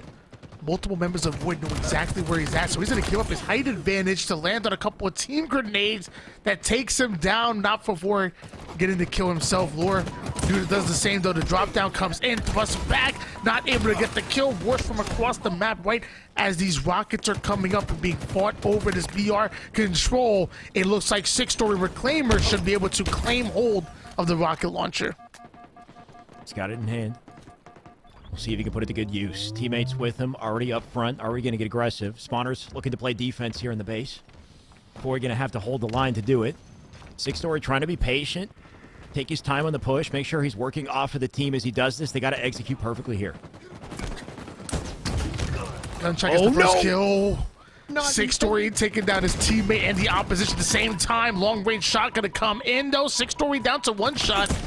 Being really creative with the movement to play his life, and the thrust comes in. Gunshot, though, can't quite find the kill, so 6-story still alive, but Reclaimer not having the numbers they once had. I'm struggling to say his name, too, not going to lie. Bit of a tongue twister at times. Rorsch, in the meantime, though, he's down bottom map with Shoddy, looking for a sneaky play of his own. OS about to pop here. Looks like there's an opponent on top of it. Quick cleanup for him. Looking for 2. Make it... Oh, 2 more players on the side of Reclaimer on top of that one. Going to make it tough. Nigh impossible for Void to stop. Now they got to defend. And once again, we've seen 6-story goosing when it matters most. You're talking about all of this gameplay so far, and you're goosing. You still yet to get a single assist on the board when assists are the most important stat in the game. Come on now, what are you doing? Rorsch doing the same, honestly. Unacceptable. What is going on? He's prioritizing slays and not getting assists. I can't believe it. Either way, 6-story going to do the lesser important. He's going to run the... Wait, what was that, actually? He jumped over was a finesse? He's still alive. Oh, looking for more, and he doesn't find it. It was, I think, stylish. Maybe, Tony, you could give it a point for that, but ultimately ineffective. I don't think I've ever seen somebody run a flag over somebody's head like that. Just a bit of timing right around the corner. Eventually, the 6-story goes down, and like you said, Void able to return that flag, so that flagpole is null and void. Strikey staying alive onto the locker side. There's 2 members of Reclaimer prioritizing the rocket side of the map, and then one slides into his DM's gonna get blocked immediately. Sorrel goes down. Looks like Squilly gets the backsmack. Numbers going towards Reclaimer, but Vorsh has the Needler. Finally, he got himself an assist, too. Figuring it out. Slowly but surely. Here we go. Gunshot now dead thanks to him. 6-story with a flag as well. Going to try again with the run here. Spike nades back pocket. Shotty to work with, and hopefully obliterate his foes. He won't find it yet. And with that flag stopped in alley, that's the risk I think that you run, right, Tony? Is if you throw it out mid, at least your teammates might be in position to cross, but in the alley, that's an easy return. These rounds are going down here. The return is in. It's the most important, one of the most important parts in the game here when both Rockets and Overshoot are coming up at the same time, and Void find himself 3 down. Reclaimer now starting to push forward here. They should be able to have the Overshoot, and 6-story along with the rest of the team should have Rockets as well. You can't go down at that 6-minute mark. You will pay every single time. Reclaimer played this right. They might have a flag cap, but a bit of a blunder there. Rockets now sitting over toward the bottom side. Looks like Void were able to get a hold of it. 6-story gets the assist before he's able to use out that Rockets, and grapples right into play as Void once again 3 down, and 6-story once again running the flag. He didn't pick him up, so likely going to call that to a team, though, I think, unless they were shot. It didn't look like they were. Either way, that flag is running. 6-story not worried about it. Getting it through mid-map. He's got enough shields to block on this one as he does take it through the doors. This is looking just about guaranteed. One little last bout of defense at a Reclaimer to slow him down, but ultimately Void in a... Reclaimer in a comfy position. Void looking to, frantically try to stop this one. Gunshot was able to get the double kill, and eventually the kills do fall. There's only one player alive here for Void, and I got to go back to that 6-minute mark. There's obviously a minute to go, but you allow yourself to go 3 down right as the Rockets and the Overshoot is coming up. Like, how do you expect to defend on the cap? You have nothing going in your favor. It's so important to stay alive, especially during these critical moments during the game. I think especially to anticipate when that moment is coming, maybe 30 seconds or so in advance, so you're already starting to kind of get in the headspace of survival. Yeah, I mean, pay attention to the damn timer and play around it. Lure trying to play around explosions. Tough spot. Rorsch going to find at least a kill before he goes down. Strikey with a shot caller medal and a pickup of his own, but what he doesn't have are teammates to help him with the run. Strikey now staying alive, trying to buy enough time for his teammates to come up a spawn, but like you said, didn't have the help he was looking for. Strikey ends up going down. The shot is out though for Lord, and Vorsh will work a little 1-2 combo, a little bit of bait and switch action, but Lord goes down. Vorsh not in position to pick up. Vorsh gonna fall as well, so Reclaimer taking control of the mid-map. They should be able to get a hold of Overshoot as well. And that they do. Strikey with preemptive measures here. He's already got the combo to counter. It doesn't hit, though. Sorrel moving a little too quickly. Flies out. He'll grab the flag. Oh, no, he won't. I take it back. Wanted a kill.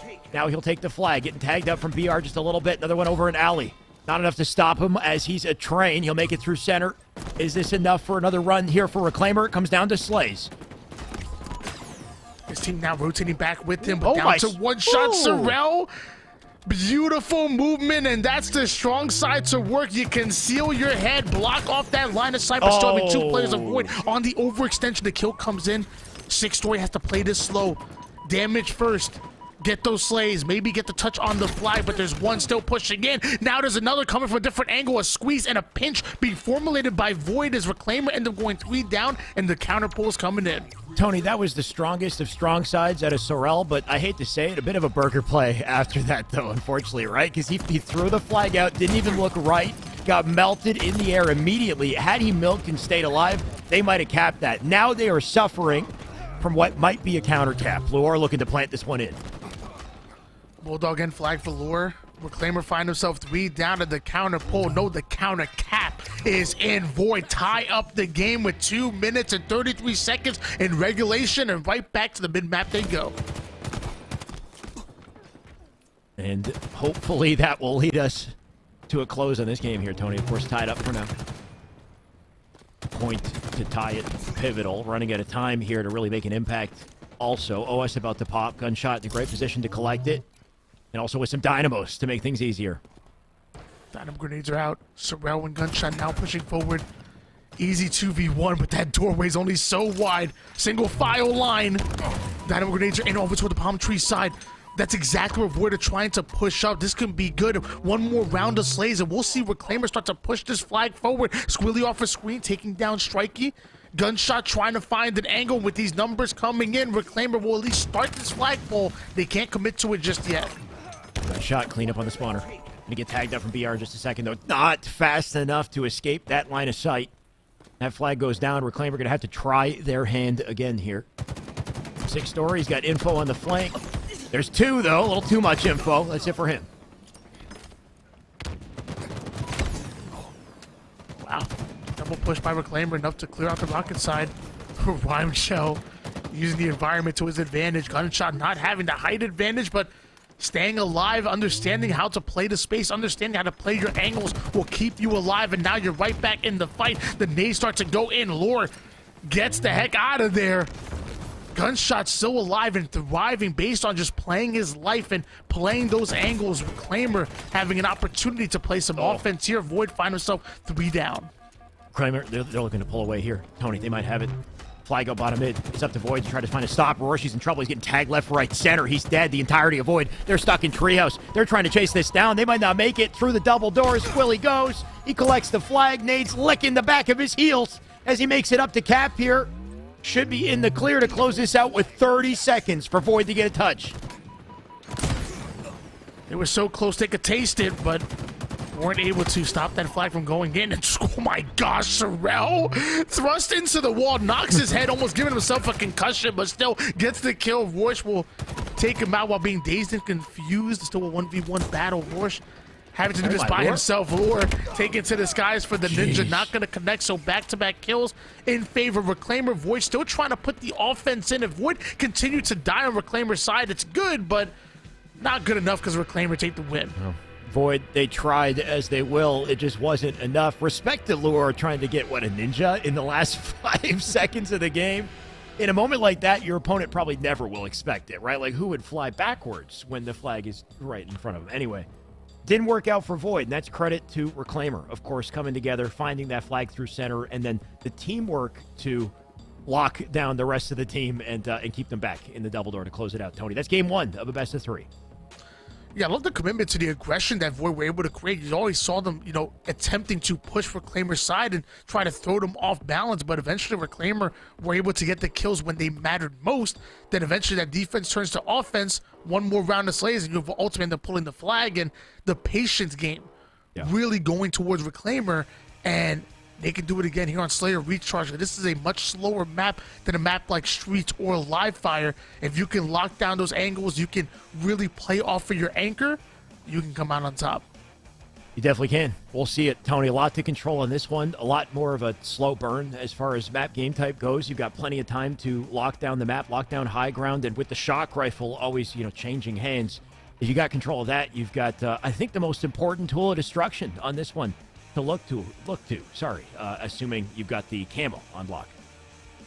Yeah, it's really tough. I mean, if with the camouflage, you still have to get so aggressive with the shock rifle. It's pretty good from close range, and the right hand's not mine. Mid range, it's an absolute nuisance, and even from long range, you can no scope somebody all the way from the top glass side to the control side and really shred somebody. If you have a good shock rifle player on your team, he can open up so many lanes, so many opportunities for the rest of your team. Well, let's see it. I'm down for a couple opportunities being open from these players. They just got to get the shock to do that in 6 story. Oh, he doesn't survive. Good attempt there, Sorrel, though. He at least picked up the weapon. Gonna die with it immediately, though. Reclaimer with an eye on the prize here as they try to bounce out with an early advantage. Make it Strikey instead with a triple to start.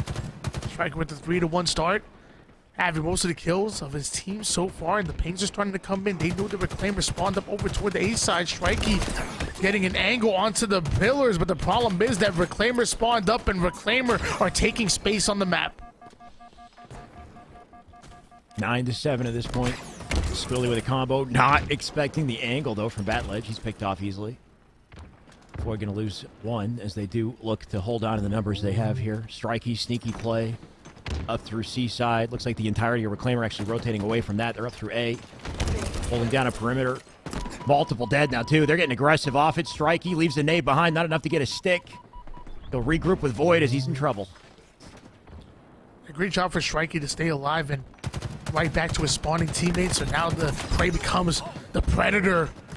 Easy kill onto one. Void now trying to push Reclaimer out of the long haul side, but Reclaimer fighting back here. Game going to start to slow down just a bit, but a 4-kill lead in favor of Reclaimer. And whenever that active camouflage is coming up, this C side is where you want to be.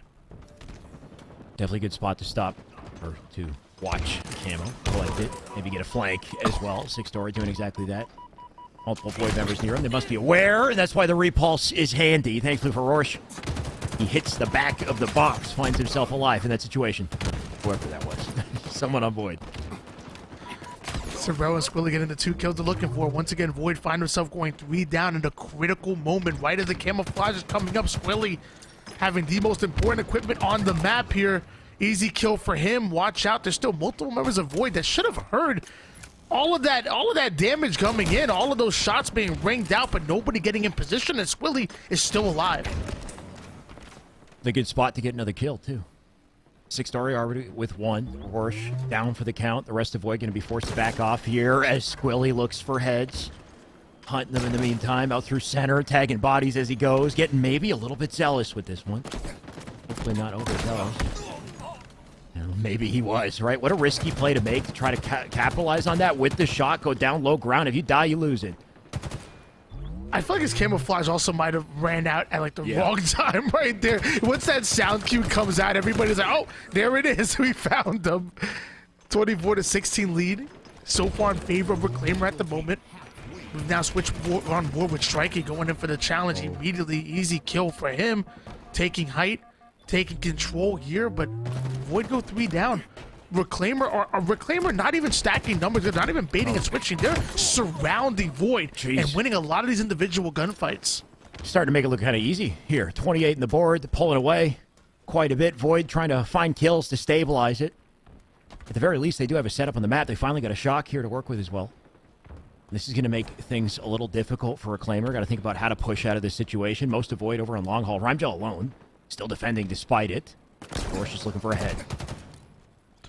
I talked about it before, when that active camo's coming up, that tower side, that C side, that you have such an easy angle on the active camo to either use it as bait or to get covered to go for it. And as of right now, Reclaimer once again claiming control of that side of the map. I don't mind having a player over towards glass, but Void need to push Reclaimer out. They need to make their presence known. Bait and switches in, able to take down one. Rush down to 1 shot. Peeks back out just for a moment. Her Rhymegel covering his back. Love that angle out of him. But while all this happens, who has control of the camo? Of course, it's Reclaimer. And of course, he's also got a shock here. Six Story looking to put this to use. Sneaking up on the opposition. Void in trouble here. Six Story with 1. Still got a little bit of health left to roam. A little scary situation for him, though. He dies for it.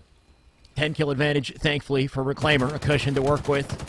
And Squilly down bottom mid as he finds perfect shots on a spawner. And what do you do with that cushion? You push up on your opponent. Sure. Double-digit lead.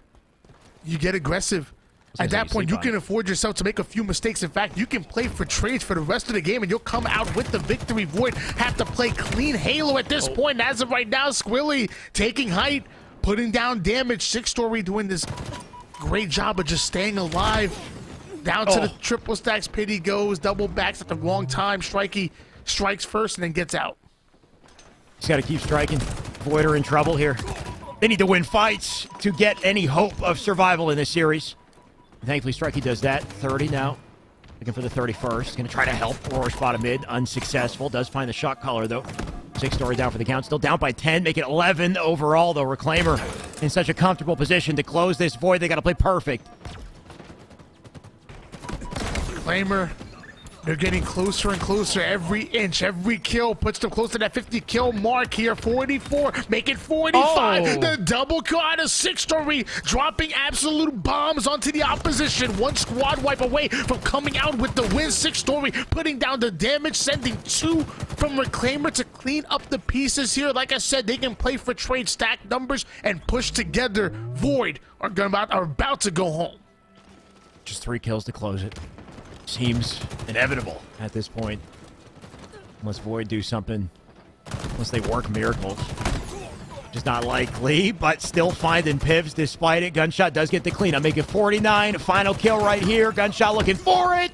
And he'll find it on a jumping strikey. Make it a 50-38.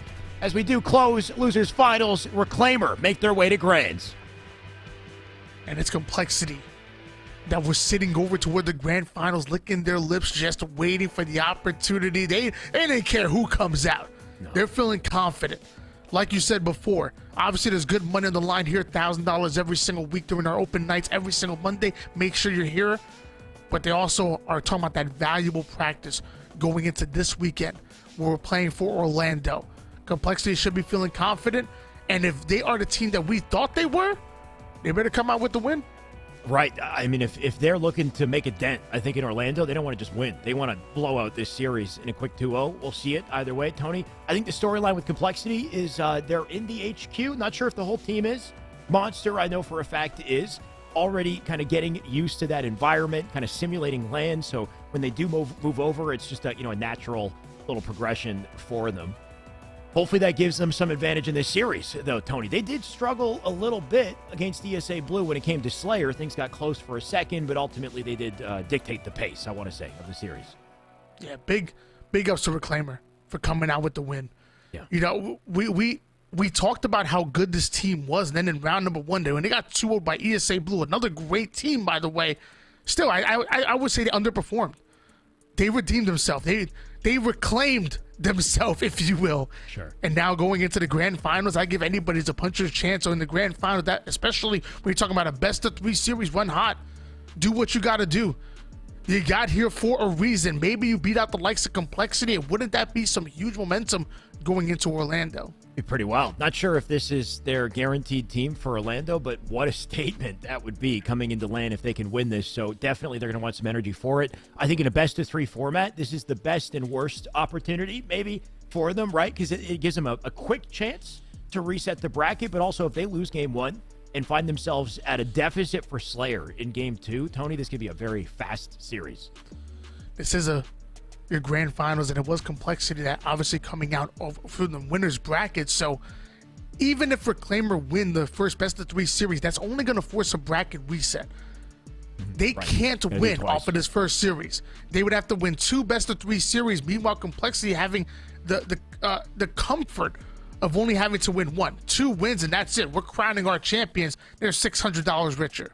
Right, and just seeing these boys on the map, Tony, the confidence in individual play when it comes to Complexity. I mean, Vetro, we got to witness some of his snipes earlier. We went on a whole tangent about LTA, just watching this guy snipe. He's so damn cracked. You got Cycle, you got Neuronical, I believe, as well. Wait, is it Neuronical? Am I tripping? Young Guns, right? Yeah, Neuronical, yeah. Okay, and then Monster to close it out. A bit more of a veteran for the crew here, but one thing is certain, the energy, the speed from this team, it's hard to keep up with. So who's faster, Complexity or you? Wait, what's the competition? I'm talking. I'm taking this seriously now. I'm talking live fire. You spawn over towards A house, AR side. You got to go through overshield, over toward the tower side, around the nest, around the B, and the right back where you started. Who wins? I don't know. Honestly, if it's a battle of accuracy, I lose, hands down. If it's actual Halo, I can't stand. If we're just like speed running or like a skill jump competition, or if it's like a first to slide A to B, I don't know, Tony. I'm pretty confident in my chances. I'd be down to play that game. Give me some Halo horse or something. Little race action, man. Little race action. That's what Forge is for, right? I think we're all waiting for Forge and hopefully some nice creative maps and a chance for me to get out of sweaty matchmaking and jump on something fun. In the meantime, we are setting up with this lobby. It will take a few minutes to do so. I think what we will do, Tony, is take a very short break. We're going to come back and give you more Halo action very, very soon. Here's hoping. toast. Excedrin keeps your head in the game. For no more throbbing noggins. Excedrin, game over for headaches.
All right, Halo fans, we're back with more Esports Arena, Halo Monday, and this is it, baby. This is Grand Finals, our final match of the day. It's only a best of 3 in complexity.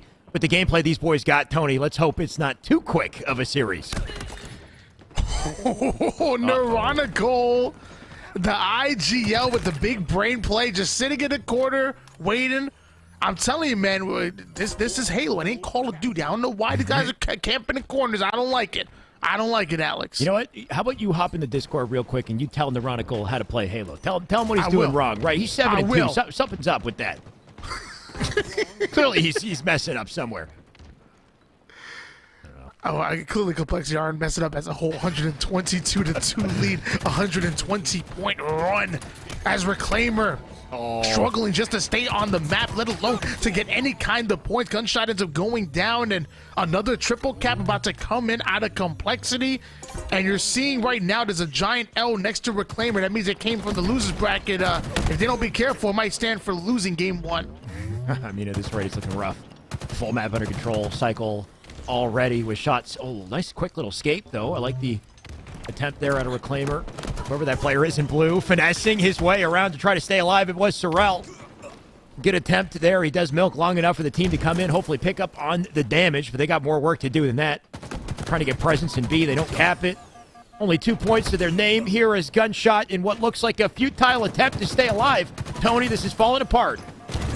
You know, clearly Complexity have some place to be right now because they're speed running through recharge strongholds. Look at the scoreboard once again, 179-2 run as they push in for yet another triple cap. We're seeing Reclaimer spawning up over toward the gold side, but Complexity, you know, every angle they're coming from, they have completely locked down this map and are playing this recharge stronghold to perfection. Complexity looking to enter Orlando in rare form. Tony, they can't afford any slip-ups. They're just coming in full energy, full perfect Halo. Neuronical, oh, I guess he just missed them on the way down to Repulsor. You'll find them on the other side. That's Squilly now dead. 6-story as well. Full map, still in control, by the way. Make it 240 and counting as we're just seconds away from a close on game 1. Could somebody tell Reclaimer that the game started? Because clearly they didn't get the memo. 250-2. That's 2 of the hardest points to ever get in Halo Infinite right there. Because the way Complexity were playing was absolutely disgusting. That was inconceivable. That was unheard of. My God.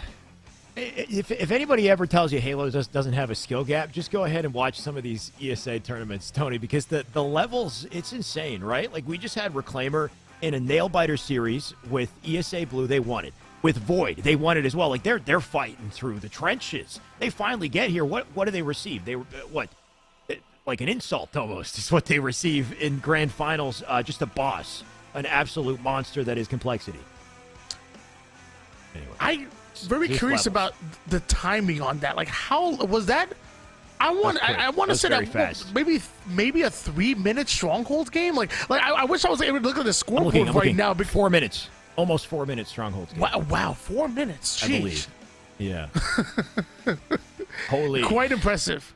Quite impressive out of Complexity. Let's see if they can do Slayer faster. Slayer Catalyst coming up next. I think this, at least being Catalyst, is a good opportunity for Reclaimer to hopefully find something. You know, teams, I guess, historically tend to be a little bit less seasoned on Catalyst. We haven't had a LAN tournament on Catalyst yet as well. Maybe that means that there is an opening here for Reclaimer to take advantage of. Don't give up just yet. I don't want you to use the word good and Reclaimer in this grand finals yet ever again. Like, we need to see something more than what we saw in that game number 1, and so far we do. Squilly getting the overshield. We do see a 2-point lead in favor of Reclaimer. They now have a larger lead than they did even points in strongholds. I swear nobody had a repulsor in that exchange, Tony, but for some reason that boy went flying, dude. If there wasn't a wall, like, he would have broken records on the farthest flying body. Either way, it's not going to matter now. 5-all in this. Neuronical, not going to find the kill he was looking for. Finds his death instead. Thankfully, Complexity well set up to answer. Catalyst Slayer much more competitive than we saw in that game number 1 here. We see Vetra holding height. Love the communication, active listening, able to take down the one-shot Squilly, and now we see a 2-man push out of Complexity as they already are so individually talented. They can take these 1v1 gunfights, but they count on that teamwork in order to overwhelm their opponents. Vetra doing exactly that. You see how quick he snaps his reticle, right? Just catches the location of both players, finishes off one. He's immediately snapped onto the second to do some damage and make things very difficult for Reclaimer, even in a situation like a 2v1. Make it a 2v1 here on the other side, though. Complexity moving as a unit. Looking like a unit is Complexity as well, but tied up a lucky 13 apiece. Vetra ends up going down. Reclaimer once again taking the lead. They're showing life here in this game number 2. Obviously, Complexity are an amazing strongholds team, and they dominate for a reason, but Slayer's different. This is where Reclaimer can make their stance here. Squilly taking down Psycho. That's going to be a big kill by him right back into his teammate as looks to cover his back, but both these players are one shot. Luckily, he has the grapple to get right out. Great job of playing his life for Squilly. Kind of start you hope to see from Squilly and Reclaimer as they make things very difficult. Try to hold on to the narrow lead that they have here. Squilly using all of his grapples to stay up. Now he's in trouble. He got stuck. That slide, unfortunately, I don't think he meant to slide when he jumped and crouched up to that ledge there, Tony. He ate or paid the price, I guess, for it. Monster almost curb sliding off the map there. Yeah, a little bit. Immediately taking height.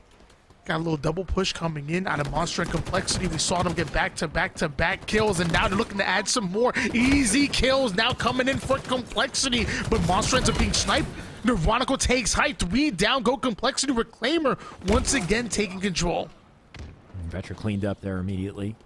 Just a 1-kill game still. I think the true testament to whether Reclaimer can hang at this caliber of Halo, Tony, is the late game. If they can maintain this for the end zone of this one. Squilly, he's got info, already getting tagged, though. At the very least, he does find a trade on the Monster. 6-story picking up the skewer in this situation, hopefully the equalizer. 6-story now being left by himself, though. Squilly's right off his spawn, and gunshot Sorrel hit the black screen here. Luckily, he has the skewer to try to defend himself a bit. And now we're seeing this skewer side of the map being controlled here by Reclaimer, which is the strong side, especially with that sword not in play. It's a good spot to be, like you said. No more sword, but also just in general, the sight lines on this part of the map. The utility you have to work with, all beneficial. 6-story maybe wanted to backpedal out of that one a little earlier. Unfortunately, he meets multiple members of Complexity collapsing together and starting to create a lead here. Just got word from the coach for Complexity. He said they got a hot date. It's time to end it. It's time to stop playing with the food here because Complexity are about to get aggressive. As I see that, though, Sorrel wins a 1v1. Neuronical comes in quick with the cleanup. Love that grenade out of Neuronical. It was almost enough to stop the overshield, but Reclaimer steal it away. Only down by 4 kills. It's still possible. Complexity with 1 foot on the gas. Reclaimer just trying to keep up. They're still holding on here. Still a close game. 6-story can dictate the pace of this one. OS on the body, looking for info. Player directly above. He might have heard it. Oh, he finds him. Sneak attack, opportunity, little pinch, and an easy cleanup. As that scoreline does get a little narrower, just down by 3. Still some work to do. 6-story trying to get value out of this overshield. You're seeing multiple members of Reclaimer over towards this base, but one ends up going down. Luckily, Gunshot able to take down Vetra. The spike grenade shredding Neuronical. Once again, Complexity find himself 3 down, and Reclaimer find himself only down by 1 kill. 6-story immediately taking height. Sorrel, that forward-based player. Reclaimer are now starting to surround Complexity, and they're starting to collapse. Dead even on this one. 33 all until they run into nades. Neuronical cleans up 2. Members of Reclaimer still alive, trying to find an answer of their own, but they're met by Cycle. Cycle with a double. He's sliding out of the action, and they can't find the man. Make it 37-34 off that little exchange. And Reclaimer once again find themselves in the back foot. Cycle decimating 2. Even getting the 3rd as well with that commando. 27 seconds till we see an overshield. Vetra. Oh. Quick work of Gunshot. Monster getting around the map here, right into the action, but looks like Reclaimer were able to anticipate it. Now down to 1 shot he goes. The denial grenades are in, but they're not going to be enough. Nice. Hold on, though. Squilly gets shredded, and Monster is still alive. Finally, they're able to take him down, but look how much time it took. And, of course, Complexity get in position with it. A lot of milk there at a Monster for sure. And as we get to the final lengths of this game, that lead, so much more important for Complexity. Just tagging him up on grapple side. These boys are Reclaimer. They're in trouble. Vetra going to pick up OS because of it. That freedom going to give them the answer they need to push here. 45 is Vetra hunting his prey. That stick not going to be enough to stop him. Oh, I take it back entirely. Maybe Caster cursed the man. Either way. The first one wasn't enough. The second one was. The second one was perfect. You still have Complexity 1 squad wipe away from coming out with the game, so they're still looking comfortable. Reclaimer have an opportunity to come back in this game, but they have to stack numbers. They have to stay alive, and with those 2 kills, it's looking more and more possible. Cycle having 16 kills of his own, a 2.0 KD, but his teammates go 3 down. Cycle trying to conceal his presence, check every single corner, be careful, a 1v1, nice. And hold on, his teammate comes in out of nowhere. Cycle gets himself a kill. Now we're talking about just 2 more. This is it. Complexity are in the home stretch. They're looking comfy now. Final 2 kills to close it. Make it 1 more at 49. Who's going to be the one to do it? Just seems like a matter of when. Maybe Monster can find it. It's not. It's Neuronical with the final kill of the final game in this tournament. Complexity come out on top. Reclaimer, you done did good. You done but did, you done got as well. Complexity. It was their tournament to win. They were the heavy favorites going in, and Complexity come out on top. And $600 richer, obviously. But again, momentum, the strengths now go in favor of complexity. Because if they can even bring a fraction of that level of dominance that we saw in those first 2 games into some of their matchups going into Orlando, we can talk about this team being in the conversation for top 8. We can talk about them maybe legitimately upsetting and making it into a top 6. Complex, like I said, I think we're within the conversation. Are they guaranteed top 8? No. But as of right now, nobody's guaranteed anything in Halo Infinite. You saying Optic aren't guaranteed top? I guess they're not guaranteed, but they're pretty, it's likely. Anyway, you're right, Tony. Nothing's guaranteed.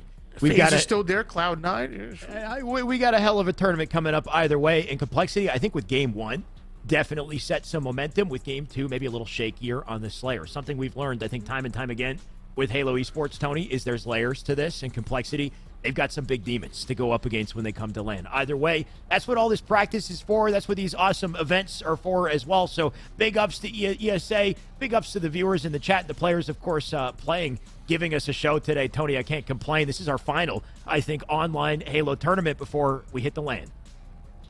Yeah, and you know what? It was great to close it out with you. We had a very long weekend and able to close it out today. If you guys like Apex, I'll be back here tomorrow with alongside T-Squared for their Apex event. So that's going to be fun. But this is the home stretch. I'm not sure if there's any more tournaments left. Next time you see Halo on the big stage, it's going to be at Orlando and on land. Sounds exciting, Tony. Can't wait to see it. In the meantime, let's give it back to Yeso to close the show. Ladies and gentlemen, thank you for joining us.